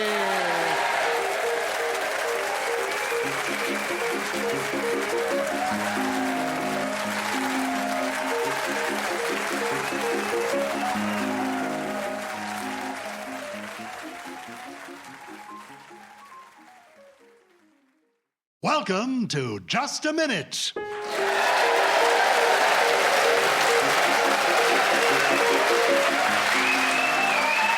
Hello, I'm Gyles Brandreth, sitting in for Nicholas Parsons, who after 50 years non-stop at the helm quite rightly thinks he should be allowed the occasional day off. So, as the minute waltz fades away, it's my privilege to welcome our many listeners in this country and around the world, and to welcome four profoundly impressive personalities who are here to play Just a Minute, displaying their unique skill with words and language as they try to speak on a subject I give them for 60 seconds without hesitation, repetition or deviation.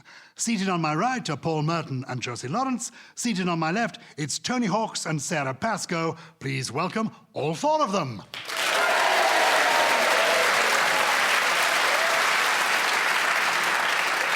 Beside me is my colleague Hayley Sterling, who's going to help me keep the score and blow the whistle when each 60 seconds has elapsed. And we're going to begin with Paul Merton. And Paul, your first subject today is a busman's holiday. Paul, tell us what you can about a busman's holiday in 60 seconds, starting now. It was a phrase that first originated in the 1890s, meaning that somebody who does a particular form of work would then go on holiday and experience the same sort of thing. If we look at perhaps myself, when I was growing up, I wanted desperately to be famous and to be a comedian, and I realised that I would be gaining knowledge by looking at all the various comedic shows on television and radio, including Just a Minute. But once I started to appear on those mediums, my appetite for watching these things completely diminished. I suppose it's Tony, you interrupted? I think we should look up diminished. Yes. Absolutely. As a group. You will find it in very poorly printed dictionaries. So what's your challenge? I think that's either a deviation or a deviation from the English language. It is a deviation from the English language. You get a point for that challenge, and you get the subject. So you now, Tony, have 29 seconds on a busman's holiday, starting now. If you happen to be a busman, and let's face it, there are quite a few in the world, I would imagine, every time you go on holiday, you are, in fact, going on a busman's holiday. Oh, sorry. Oh, Josie, you've interrupted. I was listening and my thumb just bent. Incorrect challenge. Oh, an incorrect challenge. But should we be sympathetic because you're... Yeah, you can give me a mark if you want. Yes. I think Repetition of going on. Yeah, going on. It's a bit late now, no, Josie. I think you told us you had a bent thumb and it was that working overtime. Yes. So I won't take any points away from you, but I will let the subject remain with Tony. So, Tony, you've got 18 seconds left now on a busman's holiday. I'm not exactly sure what a busman is. Would it be the driver? If you're fiddling... And Paul thinks he knows. It's the driver. Who else is it going to be? Well, I was going to come to that. Well, I think it's an interesting challenge, and I think he deserves a point for it. But it could have been the conductor, it could have been that sort of a bus, or it could have been a bus... Could be a woman. It could be a bus person. I think the whole thing is actually very dated. We no longer have busman's holidays, do we? We now have bus person's holidays. Should we start the whole round all over again? Oh, no. You're right. Can I just point out this is the worst chairman we've ever had? I thought you'd get to round two before you said that. I know. I lost patience. Yeah. Paul, nonetheless, gets a point for his interesting challenge, but we're not upholding it, and we're letting Tony continue, and he has 13 more seconds now on a busman's holiday, starting now. It's difficult to go on a busman's holiday if you consider yourself to be a comedian. What can you do? There are no comic holidays as such. I do not know how I would manage to achieve that.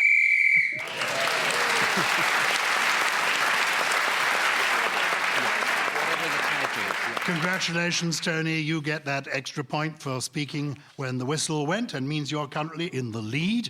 Paul has scored as well. Josie and Sarah are yet to score. Josie, this is your big moment with your first subject. It is bucket and spade. What can you tell us, Josie, about bucket and spade in 60 seconds, starting now? Call a spade unless you give your spade a nickname like Sandra or Spadey. Things that you want to achieve, like a bucket list, but then you kick the bucket.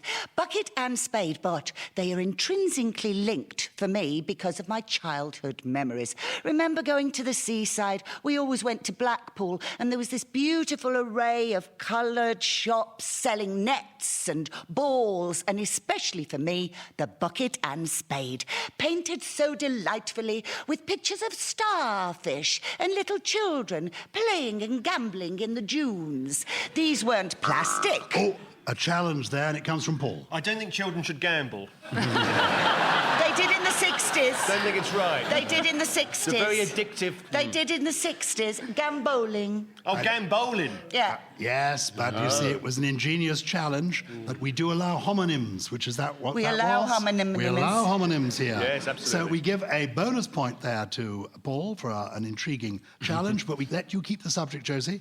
You now have 21 seconds left to tell us about bucket and spade, starting now. Oh, the joy of running down to the water's edge with my father and building a castle out of the granules on the beach. I was so good at getting my spade and humping these granular concoctions into the bottom of my bucket, tipping it upside down and creating a most beautiful mound.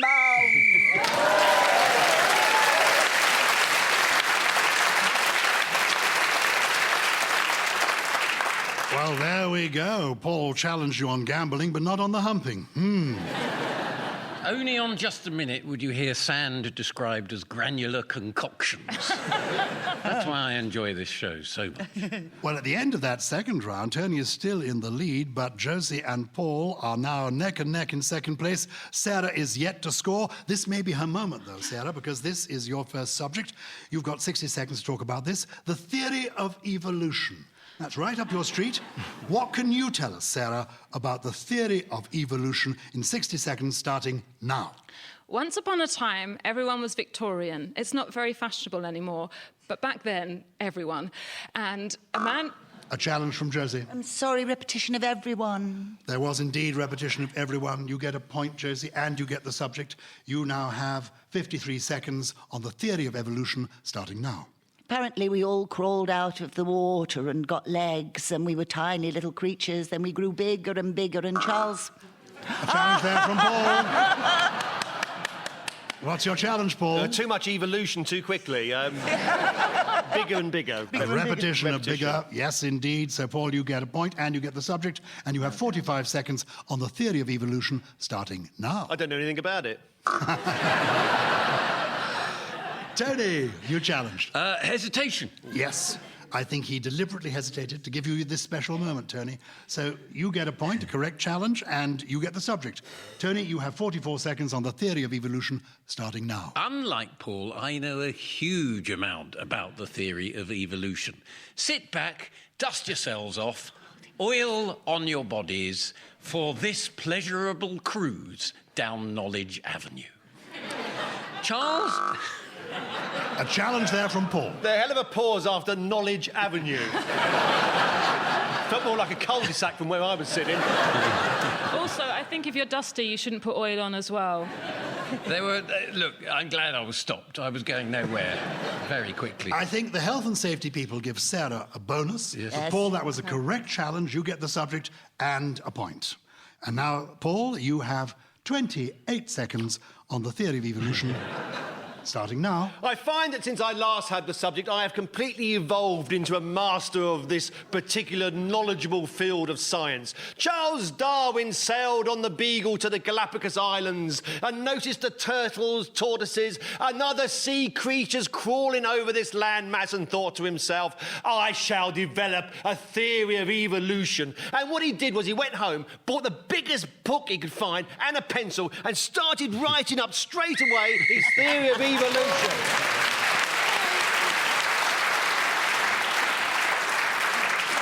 Paul gets a point for speaking as the whistle went, and it means that Paul has now moved into the lead. And let's see what happens in this next round, which is yours, Tony. Oh, this is an interesting location. I don't know if you've been there recently or been invited to go there. Anyway, this is the subject, Windsor Castle. Tony, you've got 60 seconds to talk to us about Windsor Castle, starting now. Sadly, I have never been invited to Windsor Castle, but our host for the day, Gyles Brandreth, no doubt has. But isn't it lovely that he can't tell us about it?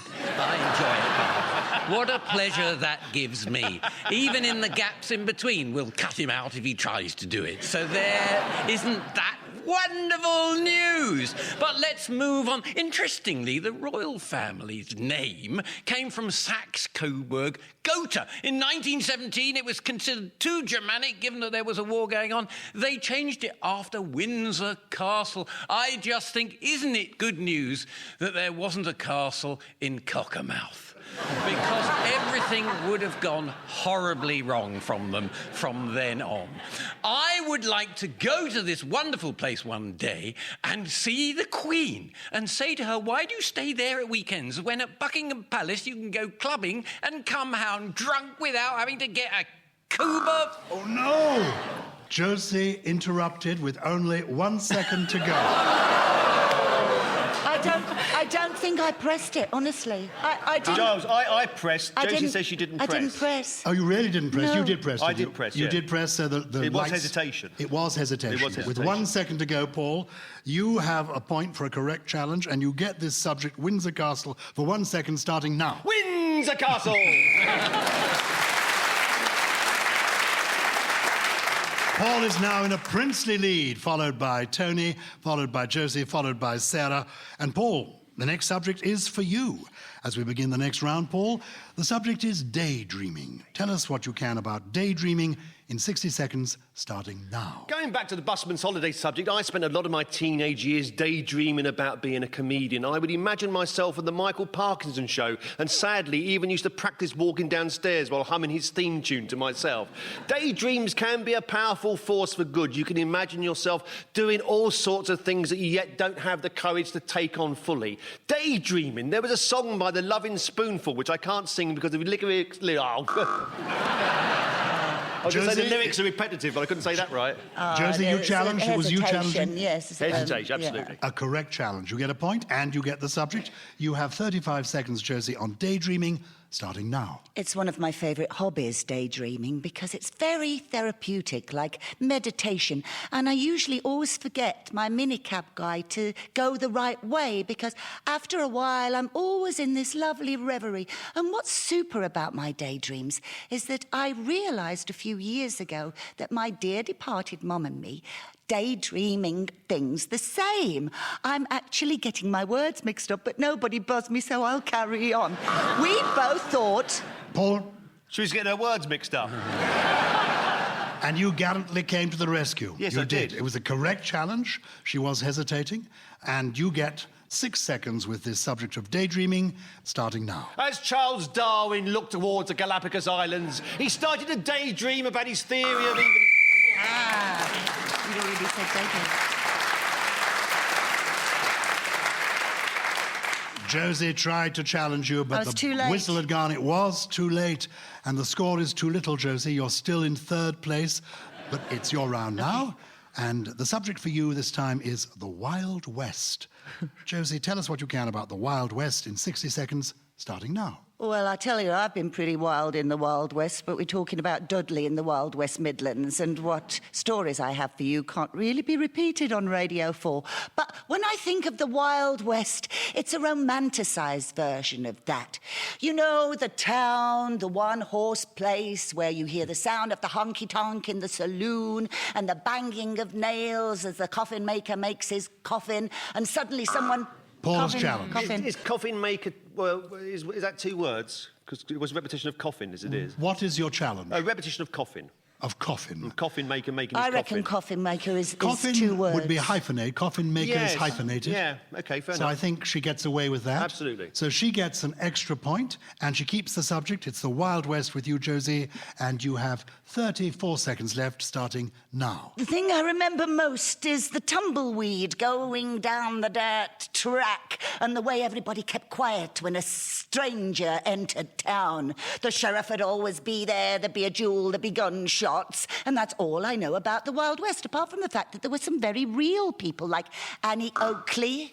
Tony Hawks has Is challenged. there a repetition of people? Yes, there was a repetition of people. We had people earlier on in near West Dudley. Now, Did we? It seems a long time ago. Seems to have escaped everybody else. Did we have people in West Dudley? I we have seem to got remember people in Dudley. I do seem to remember a people. Yeah, okay. Yeah, okay. No, I He's a believe you. very good chairman, I think. He's doing a terrific job. Well, it turns out that I'm a people person. And people-friendly and Tony Hawks-friendly, so you get that extra point, Tony, and you get the subject now. 15 seconds on the Wild West, starting now. I like to dress up in cowboy clothes and take myself down to the Wild West bar in my little village in Devon. And the people there, they come up to me, they say, Tony, you are an asshole of the biggest and the highest.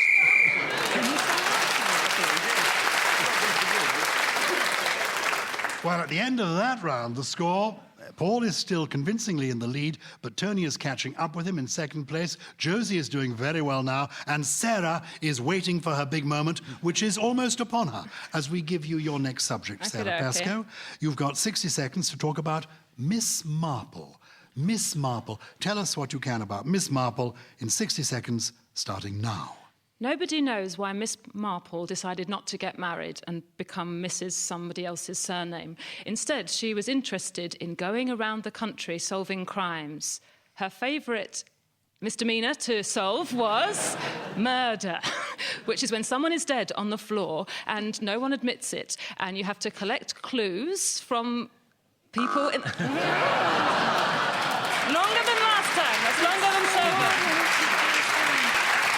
A very impressive 37 seconds, but Paul Merton has interrupted. There was a hesitation Yes, there. yes. Undoubtedly, Paul, you get a point for that, and you get the subject for the remaining 37 seconds on Miss Marple, starting now. One of the first Miss Marples to hit the screen was Margaret Rutherford, who always appeared in her movies with her husband Stringer Davis, who played relatively small parts. Now, if you were a friend of Stringer's, you might well say to yourself, why are you always in the same cinematic entertainment as the woman you married? And he would say she wants the company. And also, I'm a character actor in my own right. When you see Miss Marple striding across Murder at the Gallop, that was one of the films that she made, there were two Josie has challenged. Hesitation. Absolutely. There was hesitation, and maybe even a touch of repetition. But that was a correct challenge, Josie. It was indeed hesitation, and you have 9 seconds left with Miss Marple, starting now. I was in a Miss Marple for the telly called By the Pricking of Your Thumbs. The murderer turned out to be one of my favourite actresses, June Whitfield, who actually And Tony has challenged. June Whitfield wasn't the murderer. Yes, she was. No, she wasn't. She's an actress. She'd be in prison if she was a murderer. She was the murderer. No. It was a character called June Whitfield, played by Brigstocke. Game, set and match to Josie Lawrence. You don't just get a point and allowed to carry on, you get a bonus point for your deep knowledge of Miss Marple. A bonus point for lying? No. She's explained the character was called June Whitfield, Which played is a by Greta lie. Skarkey. She's getting a bonus point for remembering things she's done in her career. That's fair enough. Well, that's fair enough. Yeah. Well, you've convinced me, you've Thank convinced you. the listeners at home. I'm still giving you that extra bonus point and the benefit of the doubt, Josie. You have got 1 second left on Miss Marple, starting now. Oh, we had such fun.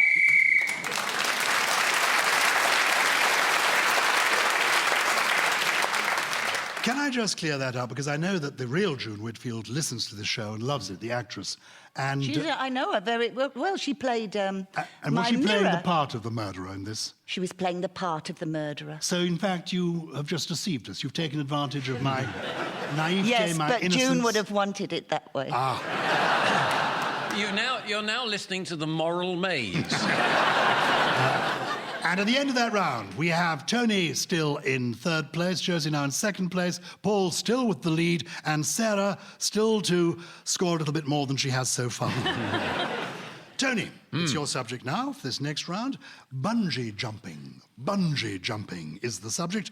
You've got 60 seconds to tell us what you can about bungee jumping, starting now. I like to take the bungees that I have to strap things to the top of my car, lay them on the ground, and then jump over them.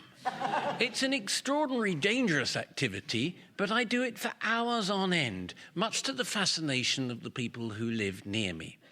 Once... And Paul has I challenged. very much doubt that. What the hell is he talking about? He puts the bungees on the ground and jumps over them. Yeah, I jump over them. So what is your challenge, Paul?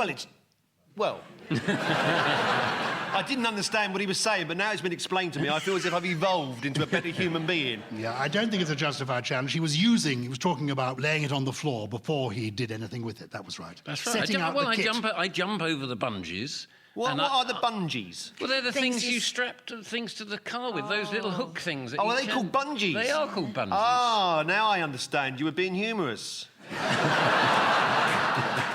That was an incorrect challenge, Paul. So, Tony, you get an extra point, and you keep the subject. You have 42 seconds left on bungee jumping, starting now. I am on the Victoria Bridge between Zambia and Zimbabwe. A man hands me a bungee. Go for it, he says. I strap it around my waist and leap off. It's the most extraordinary sensation I've had since someone pushed me off the bridge at... And Josie is challenged. Repetition of bridge, I'm afraid. Correct. Yes. Repetition of bridge it was. So, Josie, you get an extra point, and you get the subject. And you have 21 seconds left to tell us what you can about bungee jumping, starting now. If somebody said to you while you were at home, look, I'm going to wrap some elastic around your ankles and push you off the banister, you wouldn't say, oh, that'll be fun. And yet people spend a lot of money going to these places and throwing themselves off ledges and bridges. Bungee jumping apparently began years ago as a kind of torture where they wouldn't...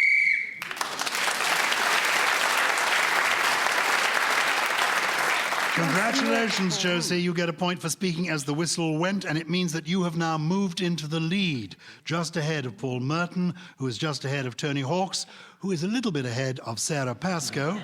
And, Paul, it's you next.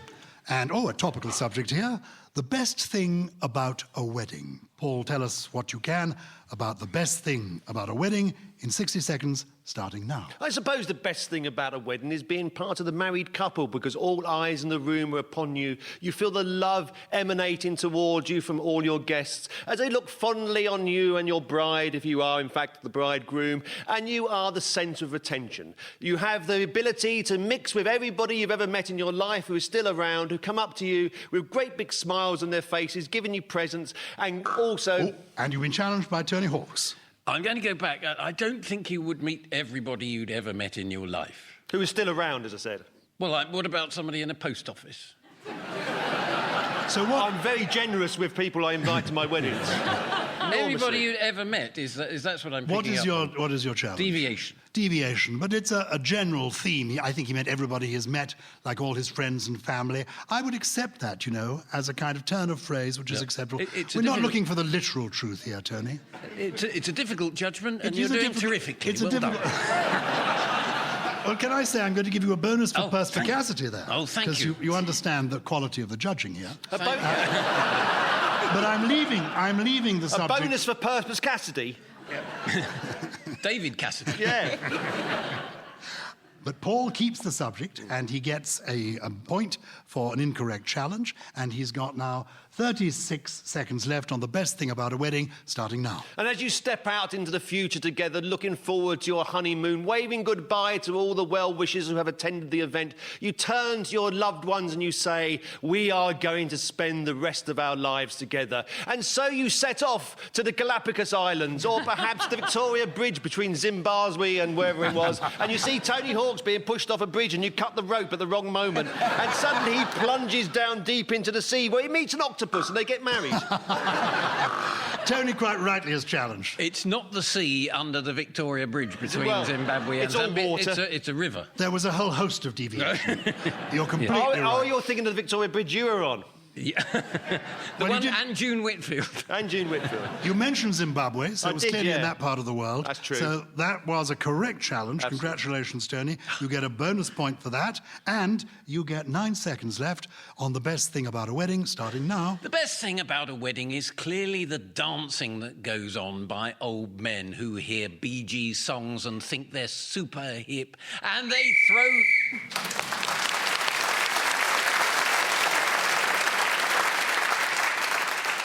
Well, this is extraordinary. As a result of that round, we now have 3 people in first place. Tony Hawks, Josie Lawrence, Paul Merton, all in the lead, and Sarah now happily in second place. So you've really moved up. Yay! As we reach the final round. And Sarah, Yep. the next subject is for you. Oh, this is one that we're close to the sort of thing you understand and know about. Okay. Mars Okay. is your subject. You have 60 seconds to talk about Mars, starting now. He walked into the newsagents. He didn't know what chocolate bar to buy. He perused all of the options. I'll go for that one, he thought. I'm the god of war.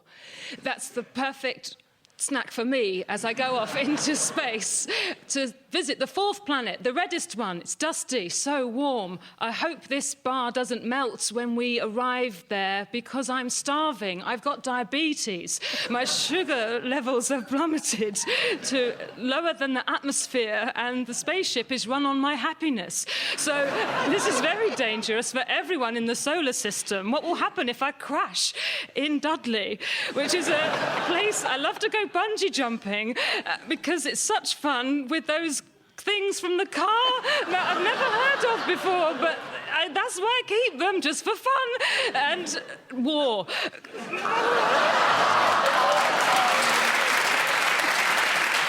She was almost there with an epic performance on her debut on Just a Minute.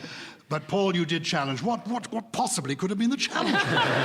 Well, there was a hesitation after Yes, war. yeah. There was a slight hesitation. I concede that. Following the repetition and the deviation, I suppose, one has to concede that point. So well done, Paul. A legitimate challenge. You get a point for that, and you get the remaining 7 seconds. Starting now. As I walked across the red, dusty surface, my eyes looked up to the skies. I could see only one more object. Well done, Paul. And that means at the end of today's game, we have in 3rd place Sarah Pascoe, in 2nd place tied Josie Lawrence and Tony Hawks. But today's winner is Paul Merton. So we say thank you to these 4 feisty, fabulous players of the game, Paul Merton, Josie Lawrence, Sarah Pascoe and Tony Hawks. And it only remains for me to salute Hayley Sterling, who kept the score and blew the whistle.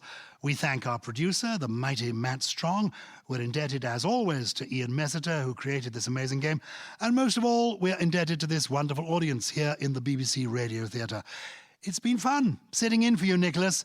Thanks for giving me the benefit of the doubt, but come back soon. Until then, from all of us, thank you very much for tuning in, and be with us again when we next take to the air to play Just a Minute.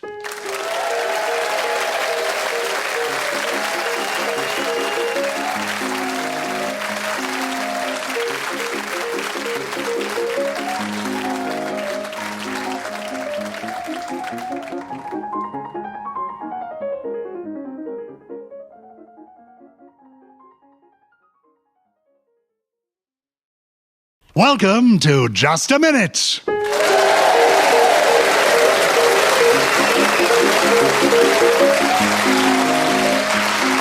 Hello, my name's Gyles Brandreth, and I'm here today sitting in for Nicholas Parsons, who after a record-breaking half-century at the helm, quite rightly thinks he should be allowed a day off for good behaviour.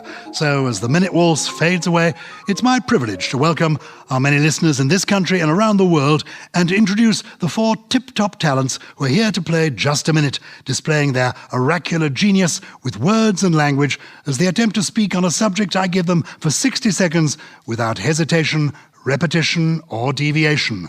Seated on my right are Paul Merton and Josie Lawrence, and seated on my left, it's Sarah Pascoe and Tony Hawkes. Please welcome all four of them. Beside me is my colleague Hayley Sterling, who is going to help me keep the score and blow the whistle when each 60 seconds has elapsed. And we're going to begin today with Tony Hawkes.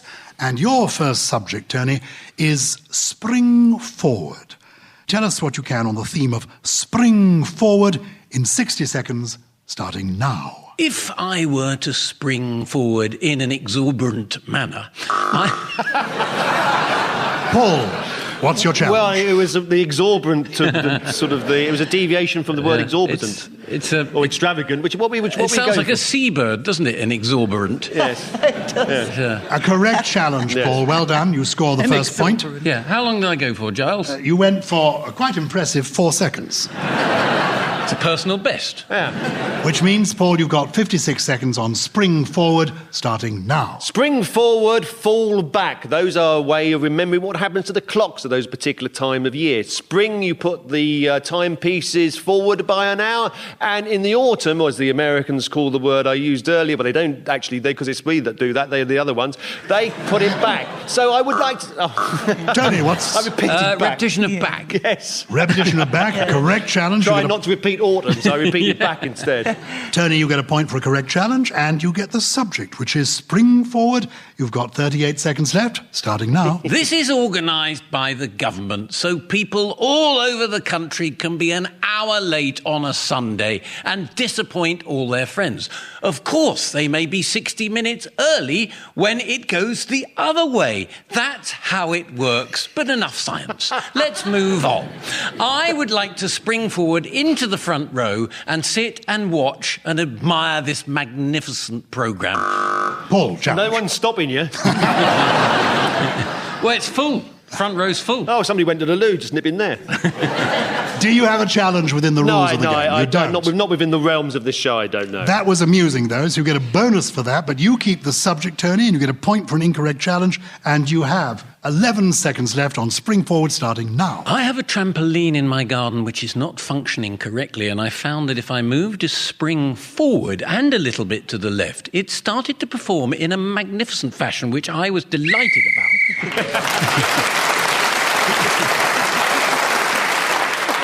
A great start to the show. Well done, Tony. You are in the lead. Paul is just behind you. Sarah and Josie have yet to score, but this is Sarah's big moment. And Sarah, your subject is the egg and spoon race. You've got 60 seconds to talk to us about the egg and spoon race, starting now. Oh my gosh, said the teacher. You've brought such a big egg because you've got a pet emu. We're going to have to look for bigger spoons. The teacher ran to the staff room where all of the other teachers were smoking and drinking instant coffee because their job is hard and they're underpaid. Spoons, she shouted to everyone in the room. Sophie's got an emu. And Josie has got a challenge. What is it? I think it's repetition of emu, but it could have been emu's egg. I think emu was repeated a little... Unexpectedly, in the subject being the egg and spoon race. But I'm afraid your double emu costs you. Yep. And Josie gets the subject, and she has 38 seconds left on the egg and spoon race, starting now. Egg and spoon races are usually played at parents' and pupils' sports. Tony, what's your challenge? Is there hesitation? What? I think there was a slight hesitation. Did you hear Crossrail going underneath it? I was just pronouncing my P's. She's pronouncing her P's. But given that Tony is already in the lead, and that we love hearing from Josie... Yeah, go and sit in the front row, for God's sake. That's no way to talk to Gyles. Yeah. He's ruling in your favour. I'm ruling in your favour because she's a distinguished actress and an award-winning actor. And therefore these theatrical pauses are almost part and parcel of what she brings us. So that slight hesitation can be overlooked. But don't do it again, Josie. I won't. All right? I will now.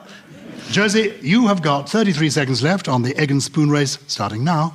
The mums and dads are always so competitive on these occasions, aren't they? And they play the sack race and also the egg and spoon race. Now, it's quite difficult. And Paul has challenged you. Was it repetition of race?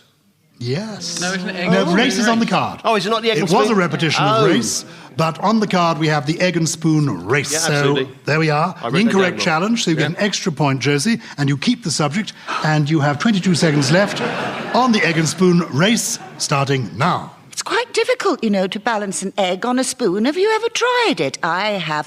What you have to do is think of, you know, when you take a cup of tea upstairs and you don't want to spill the tea, the best... Repetition of tea, sadly. Yes, and I think spill even. But anyway, definitely repetition of tea. Congratulations, Paul. You get a mark for that. And you get the remaining 11 seconds on the egg and spoon race starting now. It isn't much of a race about human participation. You put the egg and the spoon at the starting line, you fire the gun, and they just sit there like an egg and a spoon. So what you have to do, undoubtedly, is refer to people nearby...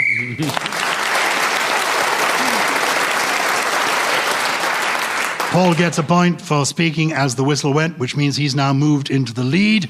And our next subject comes to you, Josie, and it is this: a chain reaction. Tell us what you can about a chain reaction in 60 seconds, Josie, starting A now. chain reaction is something that happens when a reaction is caused by a chain of events, a bit like a domino that you flick and all the other dominoes fall down. I'm going to see what happens to my brain when I say the word chain reaction. All right, I'm thinking of my friend Sylvia. She gets a reaction to her chain when she wears it round her neck, comes up in terrible hives. Also, chain reaction is a song by some group. I don't know their name, but... And Tony Hawks has challenged you. Diana Ross. She's not a group. She's not a group, therefore it's a deviation within the rules of just... I think A chain reaction, which isn't the Diana Ross one. Who? Oh, it's a different song. I'm in the middle I can of a chain remember we did a reaction. show a few weeks back, didn't we, Gyles, when Josie blatantly lied in order to keep... And I gave her the benefit of the doubt on that occasion. There is another chain reaction, isn't there? Not just the... And on this occasion, Tony, I'm going to give you the benefit of the doubt, because... You Google it. No, because I am channeling Nicholas Parsons at this very moment, and he's saying, when you don't know the answer, just give each of them a benefit of the doubt and just hope nobody else notices either. But I think that was an effective and telling intervention. So I'm going to give you the benefit of the doubt. I'm going to give you the point and the subject, a chain reaction. 31 seconds left with it, starting now. Diana Ross sang Chain Reaction. It was a Bee Gees song, had an extraordinary lyric in it saying, "You got a pedestal and put me on it." What kind of behaviour is that to do with your loved one? To drag them around some sort of bathroom salesman and buy one of these things which is pointy and flat at the top on which... Josie has challenged. Well, deviation. Come on, he's meant to be talking about a chain reaction, and he's now talking about buying a pedestal in a shop. What's your justification? Well, he's deviated from the subject. One leads to another. I suppose that could be described as a chain reaction, but I think I want to give you the benefit of the doubt with this challenge, Josie. And I'm going to do so. So you get the point for a correct interruption. You get the subject for the remaining 10 seconds, which start now. Nobody can ever understand what can happen when one event makes something else happen in that particular... And Tony has challenged you. Repetition of event. Yes. Repetition He's right, of event it was. A correct challenge. You get a point for that, and you get the subject, Tony. You have 5 seconds left to give us a chain reaction starting now. When you say one thing and it leads to another, then all of a sudden the world...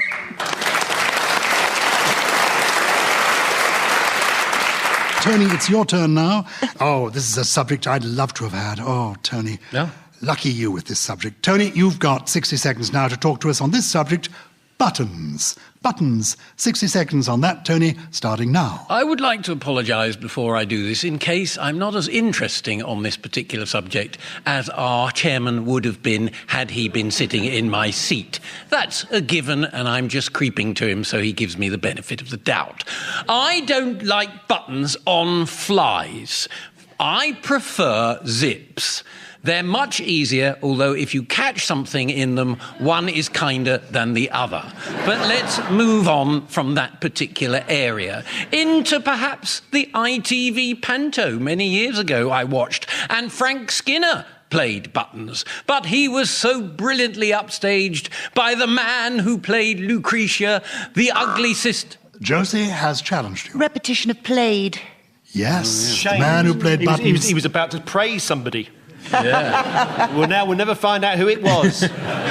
Well done. A point for a correct challenge, Josie, and you get the subject, which is buttons, and you have 18 seconds left, starting now. I used to collect buttons. They're such beautiful things. Suede-coated ones that are... Oh. Paul. Repetition of ones, I'm afraid. Totally correct. Good challenge. Yeah. You get a point, and you get the subject. Buttons, Paul. 11 seconds only, starting now. When I was playing Lucretia in the ITV pantomime, Frank Skinner was Buttons and I was one of the ugly sisters, along with Ronnie Corbett. And what a great joy it was to walk out there dressed up to the nines.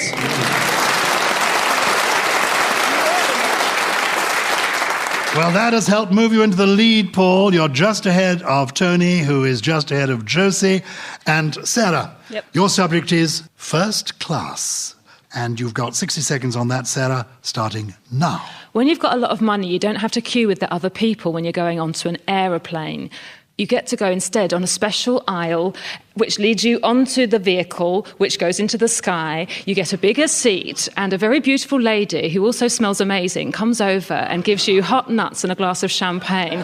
Instead of a safety announcement, you don't need one, you're rich. And then every so often, you get woken from a slumber and given berries from her mouth because you're specialer than other people because of cash that you've earned or stolen. Who cares? It probably means you're a bad person. Why do some people have more than others? I don't know. Inequality. It's not fair, but it means that you've got a bigger part of the sky train.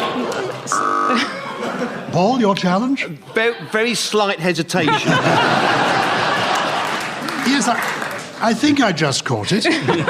That was a correct challenge. You get a point for that, and you get the subject, Paul, first class. And you have 12 seconds with it, starting now. I know, it's a bit of disappointment to you all, and all I can say is I will follow up these 12 seconds, which have probably become shorter now, with my definition of first class. Undoubtedly, if you think of yourself as being a first-class person...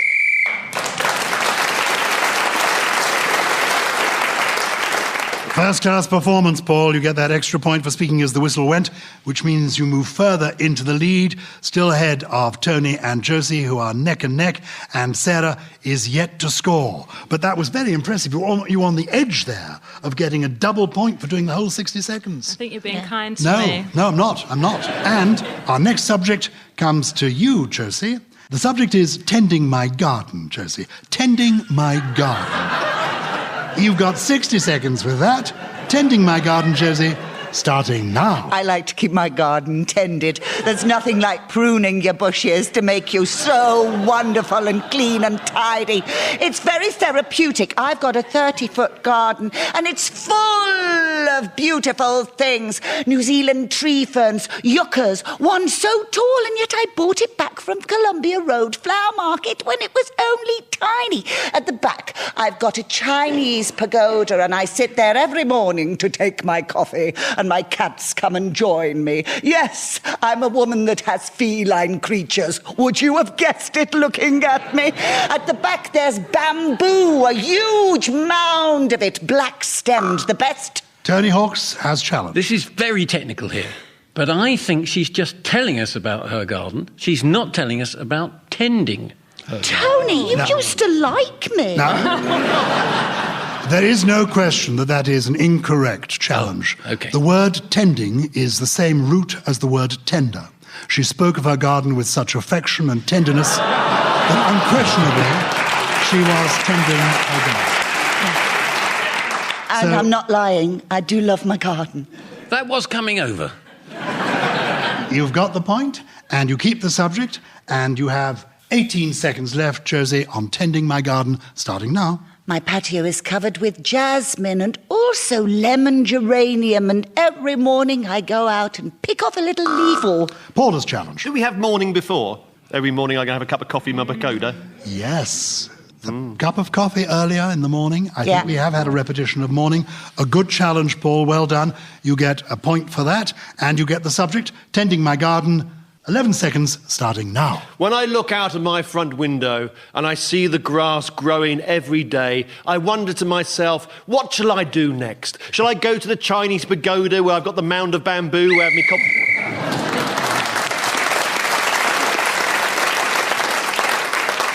Paul remains convincingly in the lead, despite the repetition of shall I in the last round. The first one was chalet. Despite the poor diction in the last round. Paul, your subject now, it's the Isle of Wight. The Isle of Wight, Paul, 60 seconds starting now. The Isle of Wight, I've been there once or twice. I once interviewed a cameraman. Oh, yes, repetition of once. That's what you think. What does Josie think? She challenged? A repetition of once. Correct challenge. You get a point for that correct challenge, and you get the subject, Josie. It's 56 seconds left on the Isle of Wight starting now. What's amazing about the Isle of Wight is it's a very spiritual place. There's a lot of mediums there. I actually went and visited a medium's fair. Tony? Well, repetition of mediums. Mediums. Mediums with an S, you're correct. Yeah. Repetition of mediums in the plural twice. I knew he was going to say that. I knew you were going to say that. Yeah, about that then. Correct challenge, Tony. Well done. You get a point for that, and you get the subject, which is the Isle of Wight. 40 seconds on the Isle of Wight, starting now. I've heard it said that if you go to the Isle of Wight, it's very much like going back in time, perhaps to the 1950s. But this is perhaps slander. Josie has challenged. Repetition of perhaps. Yep. An incorrect repetition, a correct challenge. Well done. Perhaps was repeated, so a point there for correct challenge, Josie. And you get the subject, the remaining 38 seconds on the Isle of Wight, starting now. I had the most glorious time there. I went to a garlic festival.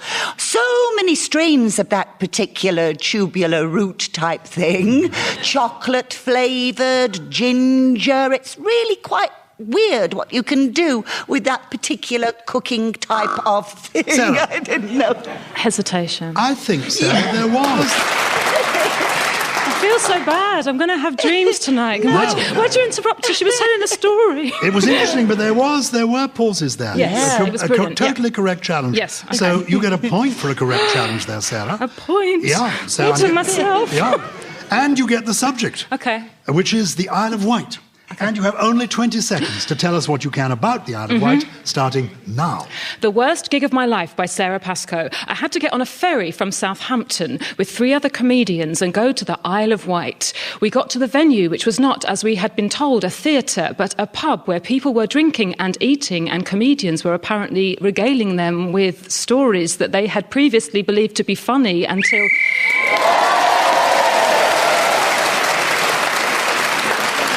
That was tremendous, if I may say so, Sarah. So you get a point for speaking as the whistle went. And because you managed to pack so much into 20 seconds, it felt like 60 seconds. You're getting 2 points for what would have been a clear 60 seconds. Now, which means that you are now in a commanding 4th place. Paul is still in the lead, Josie is in 2nd place, Tony is in 3rd, and on we go. And Tony, it's your turn now. And for this round, your subject is I do. I do. Those are the words on the card. You've got 60 seconds with them, starting now. Do you take this woman to be your lawful wedded wife till death us do part? Yes, I do, for as long as it seems like a good idea. Josie has challenged. For as long, is that repeated? I don't think I heard the words for as long. No, I was just imagining. I think you were imagining there. Yeah. So that was an incorrect challenge. Are you channeling a medium as we speak? I was just about to repeat that. Yeah, were you? Yes. But you How didn't. weird. No. So it was an incorrect challenge. So you get an extra point, Tony, and you keep the subject I do with the remaining 49 seconds, starting now. Do you know the way to San Jose? I do. Paul has challenged. Well, deviation, because he said he was about to repeat for as long, and then he didn't. I was going to. Well, when are you going to do it? When I get about another 4 points for being interrupted. Oh, OK. A bonus there, Paul, for ingenuity, but Tony keeps the subject. He now has 44 seconds left on I do, starting now. I do a lot of stuff, at home, including tending my garden, which has a pagoda the size of the Channel Islands. I no longer wish to speak on this. Josie. I'm sorry, but a while ago he told me off for lying, and he has not got a pagoda the size of the Channel Islands. It's ridiculous. There'd be water in between it as well. Exactly. Absurd. A correct challenge. You will get a point for that, Josie, and you will get the subject with 29 seconds left. I do, starting now. I Do, I Do, I Do is a song by ABBA. I do is also a really wonderful, positive thing to say. Are you going to do this? Yes, I do. Tony. I think we need to drug test Josie. What is your challenge within the rules of the game? Deviation, because you wouldn't answer I do to a question like that. I think that is a correct challenge. Well done. So you get a point there for the correct challenge, and you get the subject. Tony, you have the remaining 17 seconds on I do, starting now. Do you know that the buttons on your fly are undone? I do. What a wonderful example of how I do can be given as an answer to a question. I feel particularly thrilled that I got that correct and didn't embarrass myself in front of millions of listeners all over the world.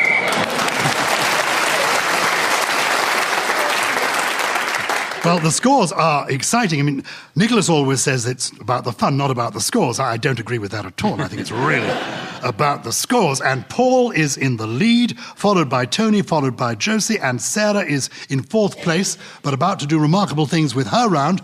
Sarah, good subject this for you, I hope. Pythagoras. Pythagoras is the subject. You have, Sarah Pascoe, 60 seconds with that, starting now. There was a man in ancient Greece. He loved being alive, and he had a sun, which was a triangle. One side of his sun was much longer than the other sides, and he wanted to work out if there was an algorithm, some... Tony has challenged you. Yeah, once again, a slight hesitation. Yeah. He's right. Yeah. He gets a point for a correct challenge, and he gets the subject. So, Tony, it is with you. Pythagoras, 43 seconds, starting now. It's a little-known fact that Pythagoras was a wonderful right-back for the philosophers' football team over in ancient Greece, although he never wore shin pads. But enough details about that. He was very good with a hypotenuse, and he'd swing it around his head in a cavalier manner and hurl it towards any other Greekish people who would come in his direction, shouting, "Hey, you, tell us about triangles, man. You're so cool." And he did, at great length, sometimes giving out sandwiches to the other people who came, a repetition of people. Go on, buzz me. And Paul thinks he has a challenge. I think it was repetition of people. Yeah. I think it was repetition of people. It was. Too many people. I just so wanted to stop. And Paul so wants to start. He's only got 8 seconds on Pythagoras, and they start now. As I stood in the corner of the room, I realised there was another presence right behind me. It was Pythagoras. His ghost had come to visit me, although I only had...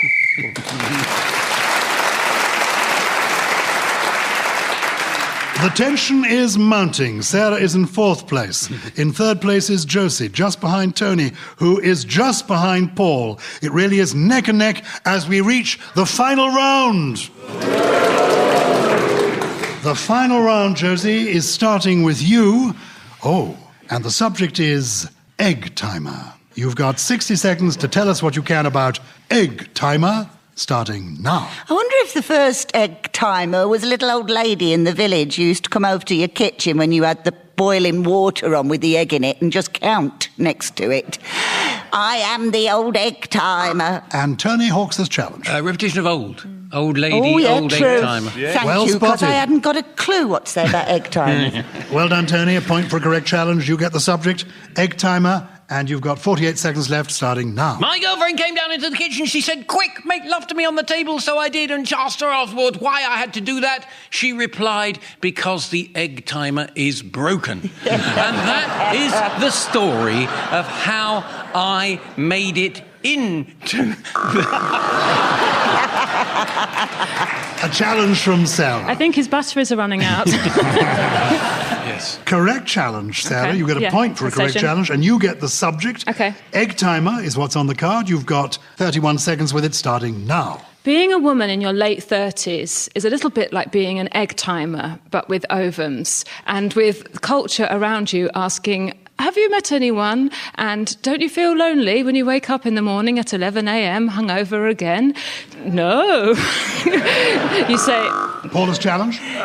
Slight hesitation. I suppose it was a slight hesitation. It was. I think it was. No, they don't feel it was. The audience are patronising me. We don't do patronising. So, Paul, it was a correct challenge. You do get the point, and you get the subject as well. Paul, you have got 13 seconds left with egg timer starting now. As every grain of sand falls from the top of the glass to the bottom, you realise this is measuring out time. An egg timer, 3 minutes, 4, 5 minutes, the preference... Yes, Josie, good challenge, I think. Repetition of minutes. A correct challenge. Well done, Josie Lawrence. A point for a correct challenge, and you get the subject egg timer with just 3 seconds to go. Josie Lawrence, your time starts now. My friend has a mechanical cockerel that makes a strange...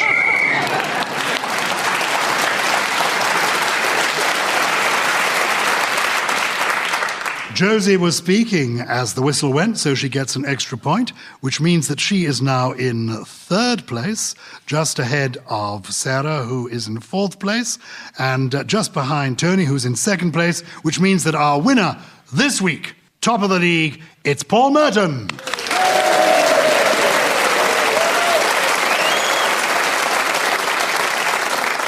Well done, Paul, and we say thank you to these 4 feisty, fabulous players of the game, Paul Merton, Josie Lawrence, Sarah Pascoe and Tony Hawkes, and it only remains for me to salute Hayley Sterling, who kept the score and blew the whistle. We thank our producer, the mighty Matt Strong. We're indebted, as always, to Ian Messiter, who created this amazing game. And most of all, we're indebted to this wonderful audience here in the BBC Radio Theatre. We've missed you, Nicholas. It's not the same without you. But from all of us, thank you very much for tuning in, and be with us again when we next take to the air to play Just a Minute.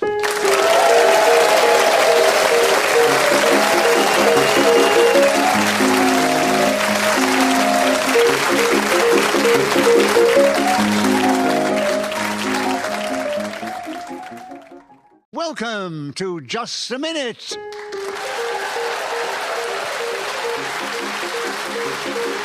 you. Hello.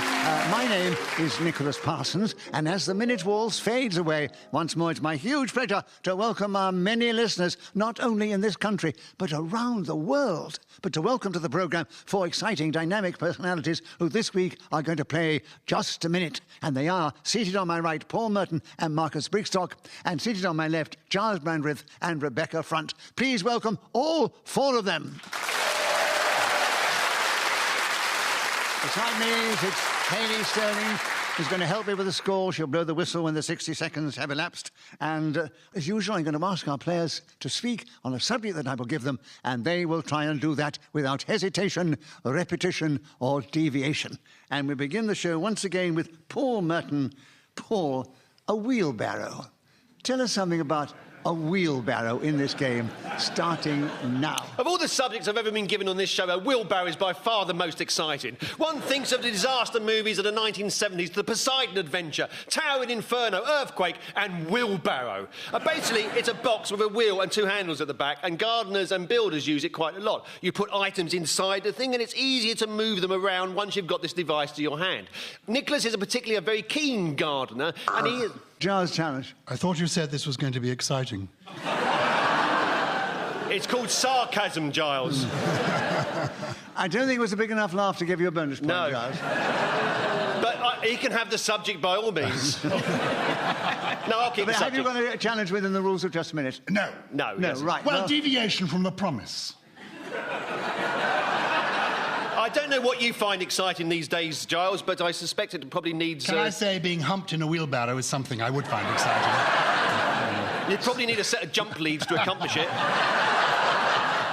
Well, he was interrupted, so I'm afraid he gets a point for interruption, and he keeps the subject, Paul. And there are 37 seconds available, Paul, starting now. As I dug into the soil, I realised there was something hidden beneath it. A wheelbarrow. According to family legend, it was a magic wheelbarrow. If you rubbed it, you could have 3 wishes. The first one being, I wish I wasn't talking about this subject. Marcus, you challenged. Repetition of wish, but it wasn't actually. You said wasn't. wishes It and was then wishes wish. and wish. I realised that's slightly too late. Yeah. So it was an incorrect challenge. Yeah, sorry. So Paul has still got the subject. He's got another point. I get the feeling people aren't challenging well enough, really. They're holding back. I don't think they want the subject, actually, Paul. 23 seconds still available, 23? Paul. Oh, good. 23, yeah.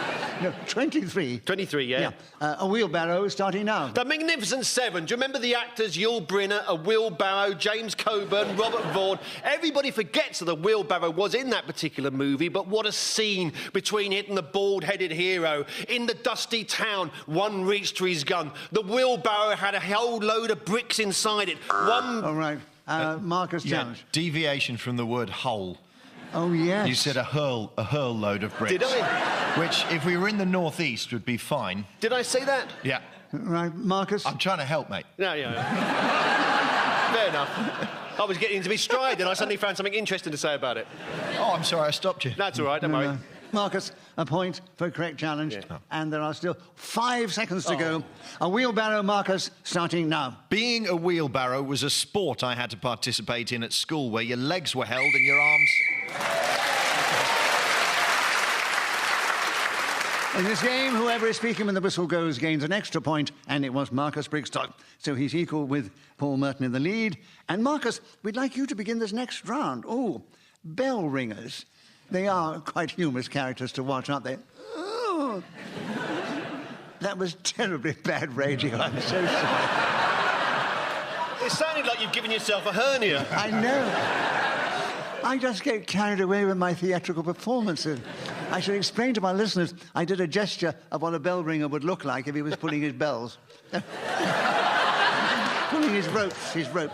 I thought you were milking a cow.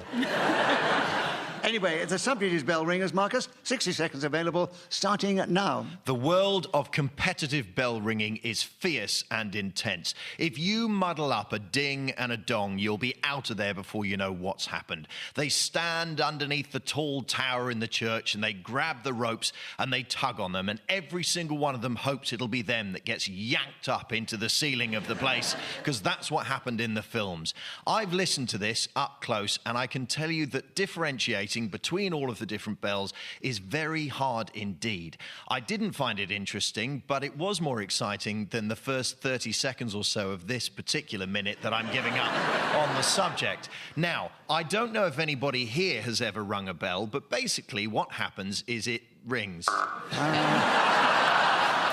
worth writing down. That's worth writing down, that. Gyles, you challenge first. Hesitation. Oh, yes, I think so, definitely. I'm not surprised. That's known as a mercy buzz. Yeah. So it's still bell ringers, and a correct challenge, Gyles, a point to you. 16 seconds available, starting now. Anyone who has seen Nicholas Parsons' bell ringing knows that he put the camp into campanology, because when his hands go up in the air and grab those ropes, there is an erotic charge flourishing through the church and making every... Paul challenge. I disagree.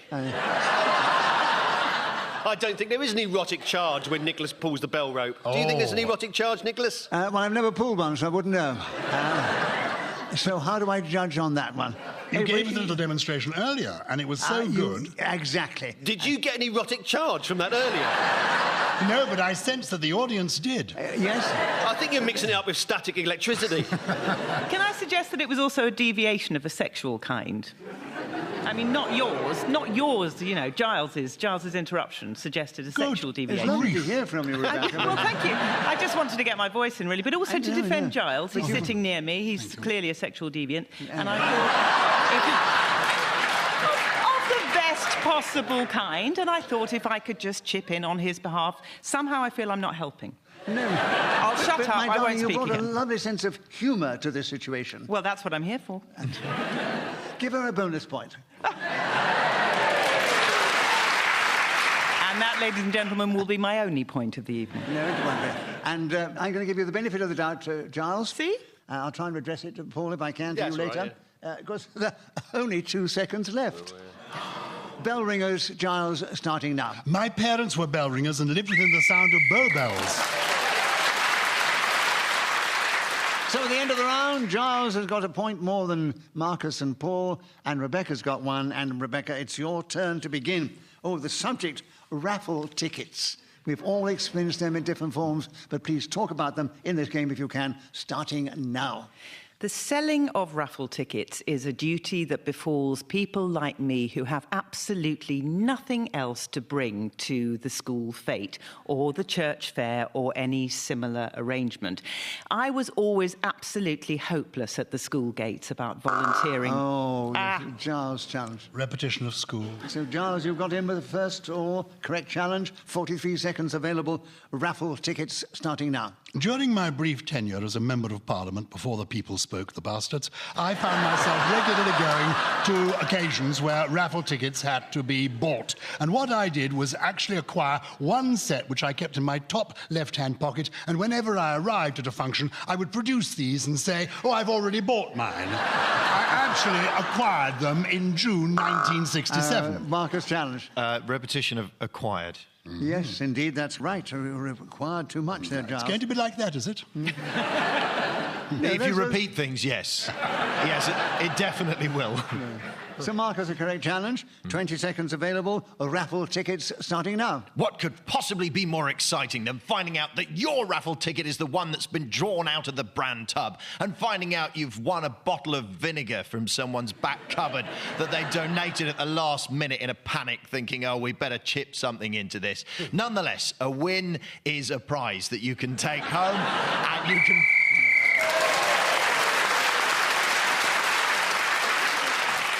So Marcus Brigstocke was then speaking as a whistle went and gained that extra point. He's moved forward. He's equal in the lead with Gyles Brandreth, and just 2 points behind is Paul Merton and then Rebecca Front. And Gyles, it's your turn to begin. And the subject we have here, I'm nervous of this one, taking the mickey. 60 seconds available, Gyles. Taking the mickey, starting now. May I say, Nicholas, that you are right to be nervous about this one, not for the reason that you mention, but because taking the mickey comes from Cockney rhyming slang.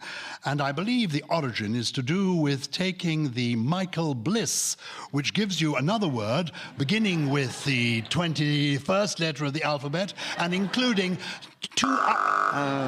Paul challenged. Sadly, hesitation. Yes. It was such a clever way of trying to say piss without... Paul, the correct challenge. And there are 38 seconds available. Taking the mickey, starting now. Well, it's difficult to talk about this without repeating what some of Gyles has said. Taking the mickey is meant to be Cockney rhyming slang, but I'm not quite sure who Mickey Bliss was or is. Gyles' challenge. I am sure who he is, and I'd like to explain. Gyles, but what is your challenge? Deviation. He's not sure it is. Obviously, he's unsuited to the subject. That'd only be deviation if I knew. I'd be lying then, but if I don't know, then it's not deviation. He can say he's not sure what it is, but he hasn't failed to keep going within the rules of just a minute. You're right. I've just felt... I gave you the benefit of the doubt before. Oh, good. It goes to Paul on this occasion. Another point, Paul. And there are 29 seconds available. Taking the mickey, starting now. If you are stopped by the police on a particular speeding incident, you can often find yourself taking the mickey at a police station. Oh, police. Police. Yes, a repetition of police. Hello. So, Marcus, you got in first. 21 seconds are still available. Taking the mickey, starting now. I was expelled from Euro Disney in Paris for taking the mickey. It turns out... Paul challenge. So, shouldn't that be you're in Disney? Yes. No, forget that. Don't matter. Obviously, it shouldn't have been. So, Marcus, you were interrupted. Absolutely. You get another point. You get to keep the subject. 16 seconds available. Taking the mickey, starting now. Where would we be without taking the mickey? Well, on Radio 4 a lot of the time. But I have made a great sport of taking the mickey out of politicians, particularly those who've been unfortunate enough to have very suddenly lost their seats. And it was Gyles who began...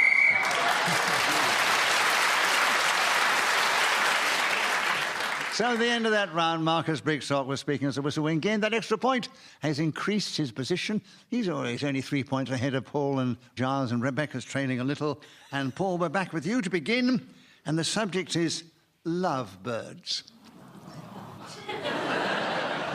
Lovebirds is a subject, Paul. 60 seconds if you need it, starting now. Lovebirds can refer to two people who are desperately in love, or indeed Amazonian parrots who like to give each other large gifts of love to each Rebecca challenge. I think it was a touch of hesitation. Oh, absolutely. There. Absolutely, yes. Absolutely. It was wobbling all over the place. Yeah. Right. Rebecca, correct challenge, a point to you. 51 seconds available. Tell us something about lovebirds, starting now. Lovebird is indeed the name for a particular type of parrot, but it's something of a hostage to fortune to have a name like lovebirds, because it rather dictates that you will be romantic and loving and fond of each other all the time in public. And that's why the phrase lovebirds is also used to apply... Paul, challenge. A repetition of lovebird. Oh, that's a tough one, isn't it? You're making the noise of the letter that was missing. It was a correct challenge. It's a harsh game, Rebecca, sorry. I've learnt my lesson. So, Paul, a correct challenge. Lovebirds is a subject, 33 seconds, starting now. As Nicholas Parsons forced me back onto the compost heap, I could see the wheelbarrow out the corner of my eye. There was love flitting around his face. He was going to kiss me and he knew it. Oh, Marcus challenge. Repetition of love. You said it when you were on earlier. Oh, did I? Yeah. Yes, I did, yes. I did when I was on earlier, as you put it, yeah. But love is on the card. Lovebirds. Two words. Yeah, 2 words. It's 2 words. Lovebirds. Oh, I see. Oh, saved at the I'm last. terribly sorry. No, don't apologise. Paul gets... He's happy. Yeah, Gets I'm another happy. point. Keeps the subject. 23 seconds, Paul. Lovebirds, starting now. Love, love, love, love. Love, love, love, love, love, love, love. Right, Rebecca, What you happened challenge. Yeah, you challenge. Well, obviously repetition, also flagrant cheating. I mean, I may be new here, Nicholas, Yes, but I know. come on. No, I quite agree with you, Rebecca, actually, because, I mean, though we've never pounded the rule that you mustn't not repeat incessantly the subject, it's obvious that you cannot go on repeating the same word incessantly. And It's a so good we job give you the the Beatles benefit of the weren't doubt, Rebecca. We give you the subject, 15 seconds, lovebirds, starting now. People often say lovebirds are couples who show public displays. Giles challenge. Had public displays earlier, when she was talking about the people he showing did. public displays. I don't love think and it's polite affection. to listen to myself, you see. So you're quite right. You are quite right. Is he sitting beside you, so he is listening very acutely. So, correct challenge, Giles. 10 seconds are still available. Tell us something more about lovebirds, starting now. When I was young, I was privileged to know the great Percy Edwards, who was an impersonator of animal and bird song. I telephoned him once, and lovebirds is how he answered my call, with tweeting...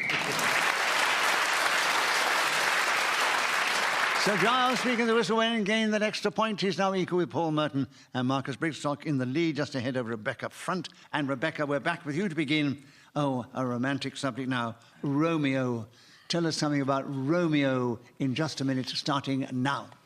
Romeo is, of course, one of the letters in the phonetic alphabet. So others being Alpha, Bravo, Charlie. That's actually a mercy, because I don't think I can go much beyond Charlie. Paul challenge. Well, you said Romeo is one of the letters in the phonetic alphabet, but that would be the letter R, wouldn't it? Because Romeo is not actually a letter. It's a word. Oh.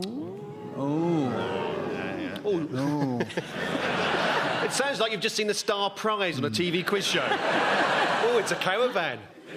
I think we knew what she meant, Paul. Yes. So can I be generous? Absolutely. As she hasn't played it so often. Sure. And give her the benefit of the doubt. Yes. And say, yes, it is the word Romeo. So you keep the subject.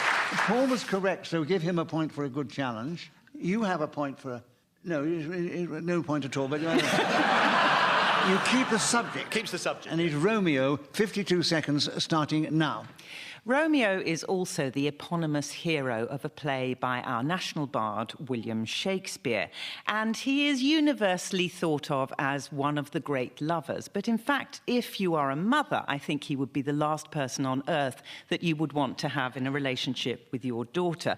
Romeo is one of those entitled aristocrats who many decades later would have found himself in the Bullingdon Club. He is a lout, he is in with the wrong crowd, he gets into knife fights, he climbs up trellises to get to teenage girls' balconies. He is all in all... Marcus challenged. Yeah, I think the plural of trellis is trelli.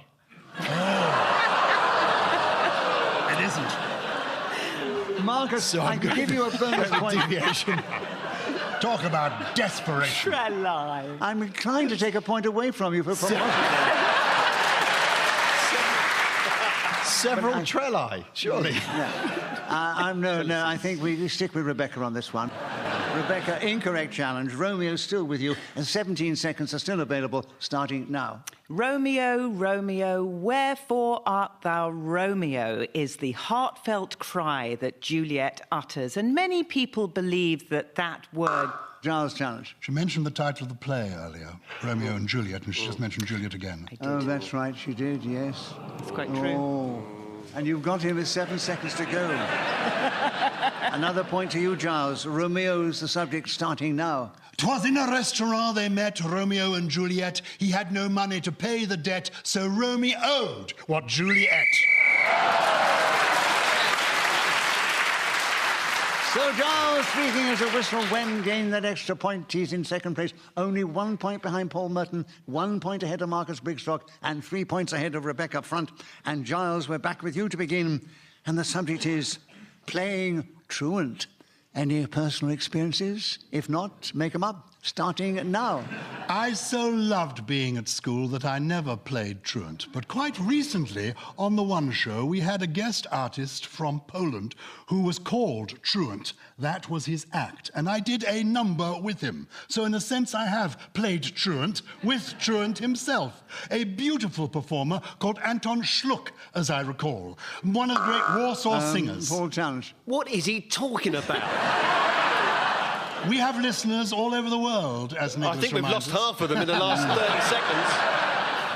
Well, Paul, I got the gist. He was on the One Show. You got the gist, did you? Yeah, because he's regularly on the One Show. Yes. And he was with this guy, Andrew Truant. Yeah, right? Well, you said his name was something else. His name, I think, is Paul Schluck. Paul Schluck. SCULZ, something like that. But he calls himself Truant. It's an act, and he's #1 in Warsaw. And part of the mission of the BBC to reach out and be inclusive, we're bringing in these marvellous acts from Warsaw. Is that the height of popular culture, being #1 in Warsaw? Well, the reason is Will Young wasn't available, and this fellow was. Gyles, you have the benefit of the doubt. Point to you. Thank you. 38 seconds available. Playing truant, starting now. Not many people know that I went to school with Rebecca's older... Paul challenge. Repetition of school. Yes, you mentioned the schoolboy, yes. Oh, yeah. So well listened, Paul. Correct challenge. 35 seconds still available. You tell us something about playing truant, starting now. At the sound of the dinner break bell, I ran and I ran and I ran and I ran. Marcus, you challenge first. Yes, repetition of ran. The second one was who ran. I went to the country. I think he did repeat. So, Schoolboy Marcus, era. 31 seconds available. You tell us something about playing truant, starting now. I don't know much about insects, but I can recognise a truant when I see one. When I was at school, I was regularly playing truant. They forced us to take part in sort of military parades and that sort of business. So I used to go and... Giles challenge. Repetition of sort. Oh, yes. Quick succession. Oh, yes, sort of. Yes, sort of. Yes, well, listen, Giles. Forced to take part in military parades? Yeah, it was one of the... They made everybody play at soldiers. I thought it was awful, so I used to go and read H.E. Bates novels by the river and smoke French cigarettes. Oh. I did it with such confidence that the headmaster just went, afternoon, Brigstocke. Good fun. You finished? Yes. That's what he said in the end and expelled me. Yeah. Right, 16 seconds are still available. Giles, you had a correct challenge. Playing truant, starting now. At the academic institution where I was offered my education some years ago, I found that the teachers played truant when the police were arriving. Marcus challenge. Yeah, repetition of played. Oh, yes. Isn't it? Oh, is it? What is it? Is Playing it play? truant. Oh, it's playing as opposed to playing. Don't you remember you were playing this boy from Warsaw? So, Marcus, a correct challenge. 8 seconds available. You tell us something about playing truant starting now. For any young listeners, I recommend playing truant. Not too often, but just enough to add some spice to your life. Say 1 day a week. And I will add, if you want to be a responsible parent, don't take Marcus's advice. Marcus, you've got another point. Oh, a very interesting situation now. Marcus Brigstocke, Paul Merton and Gyles Brandreth are all equal in the lead. Oh. And they're a few points ahead of Rebecca. I love your involvement. Right. Oh, Paul, what a subject. It's your turn to begin, and the subject is cobblers. Tell us something about cobblers in just a minute, if you can, starting now. Well, I feel I've been talking cobblers for the whole half an hour of this show so far, but it is Cockney rhyming slang. We look at things. Cobblers' awls, AWLS, is a tool which cobblers use to make holes in leather, and this is where the actual rhyme comes from. Many people think that the first cobbler was none other than Tommy Cobbler, born in 1147. What a man he was. Marcus challenge. Yeah, repetition of cobbler. Oh, yes. Well, listen. Well, don't rule me. He did it too. Thought you were going to say deviation, and I'd have given you for that because that wasn't a fact. Anyway. But that's what the game's all about. Of course, you would know. You were alive at that point, weren't you? And this audience applauds him. Yeah. It's a fact. That's I'll show you how generous I can be, Paul. They enjoyed the joke so much, we give him a bonus point. Oh, you're very kind. But Marcus had a correct challenge, takes over the subject. There are 39 seconds available, Marcus. Cobblers are starting now. Whenever I pass the window of a cobbler's, I get very nervous because of those slow-moving puppets they have hanging there with the hammer in their hand going up and down. And it creeps me out and makes me feel rather queasy. So I always go inside and say, "Fix these shoes." And he says, "They're trainers, mate. I can't help you." So I have to go about my business. I've never really thought I'd make much of a cobbler, but I'm willing to give it a go if I'm given the opportunity. And Paul challenge. Unfortunately, the opportunity was rescinded. Yes. Hesitation. Oh, I don't think so. Did you not? Yes. All right, audience. If I'm being totally honest, I can now admit that I had completely run out of words. How very honest and helpful you are, Marcus. I'd make a very good cobbler. Right, Paul, correct challenge then. 10 seconds still available. Tell us more about cobblers starting now. The football team Northampton Town are known as the Cobblers because the place they are from is also somewhere where shoes are manufactured. One looks towards the heavens and says... So, Paul Merton, speaking as a whistle when gained that extra point, and we are moving into the final round. Let me give the scores. We move into the final round. Well, Rebecca Fronto hasn't played so much, but she's in a very strong fourth place. But just ahead of her is Gyles Brandreth, and he's a couple of points behind Marcus Brigstocke, and he's 2 points behind Paul Merton. And Marcus, it's your turn to begin. And the subject is green belt. Tell us something about green belt starting now. The green belt, it must be preserved. We cannot allow it to be eroded. So say the people who are lucky enough to have a property facing it. For everybody else, it's entirely meaningless. It is, in fact, an artificial area around most urban conurbations in order to drive up the prices within by creating scarcity. Very skillful indeed. You occasionally find squirrels in it too, but that's not enough to make me a fan of it. I think we should bulldoze the lot and let cities expand until the entire country is just one big London. That's certainly what the people in the north want. I've met them and they're jealous of us, as are the Scots. I think of Scotland as being our green belt in many ways. It protects us from the ocean. Oh, I have to go up there later this year. They're not going to like this, are they? So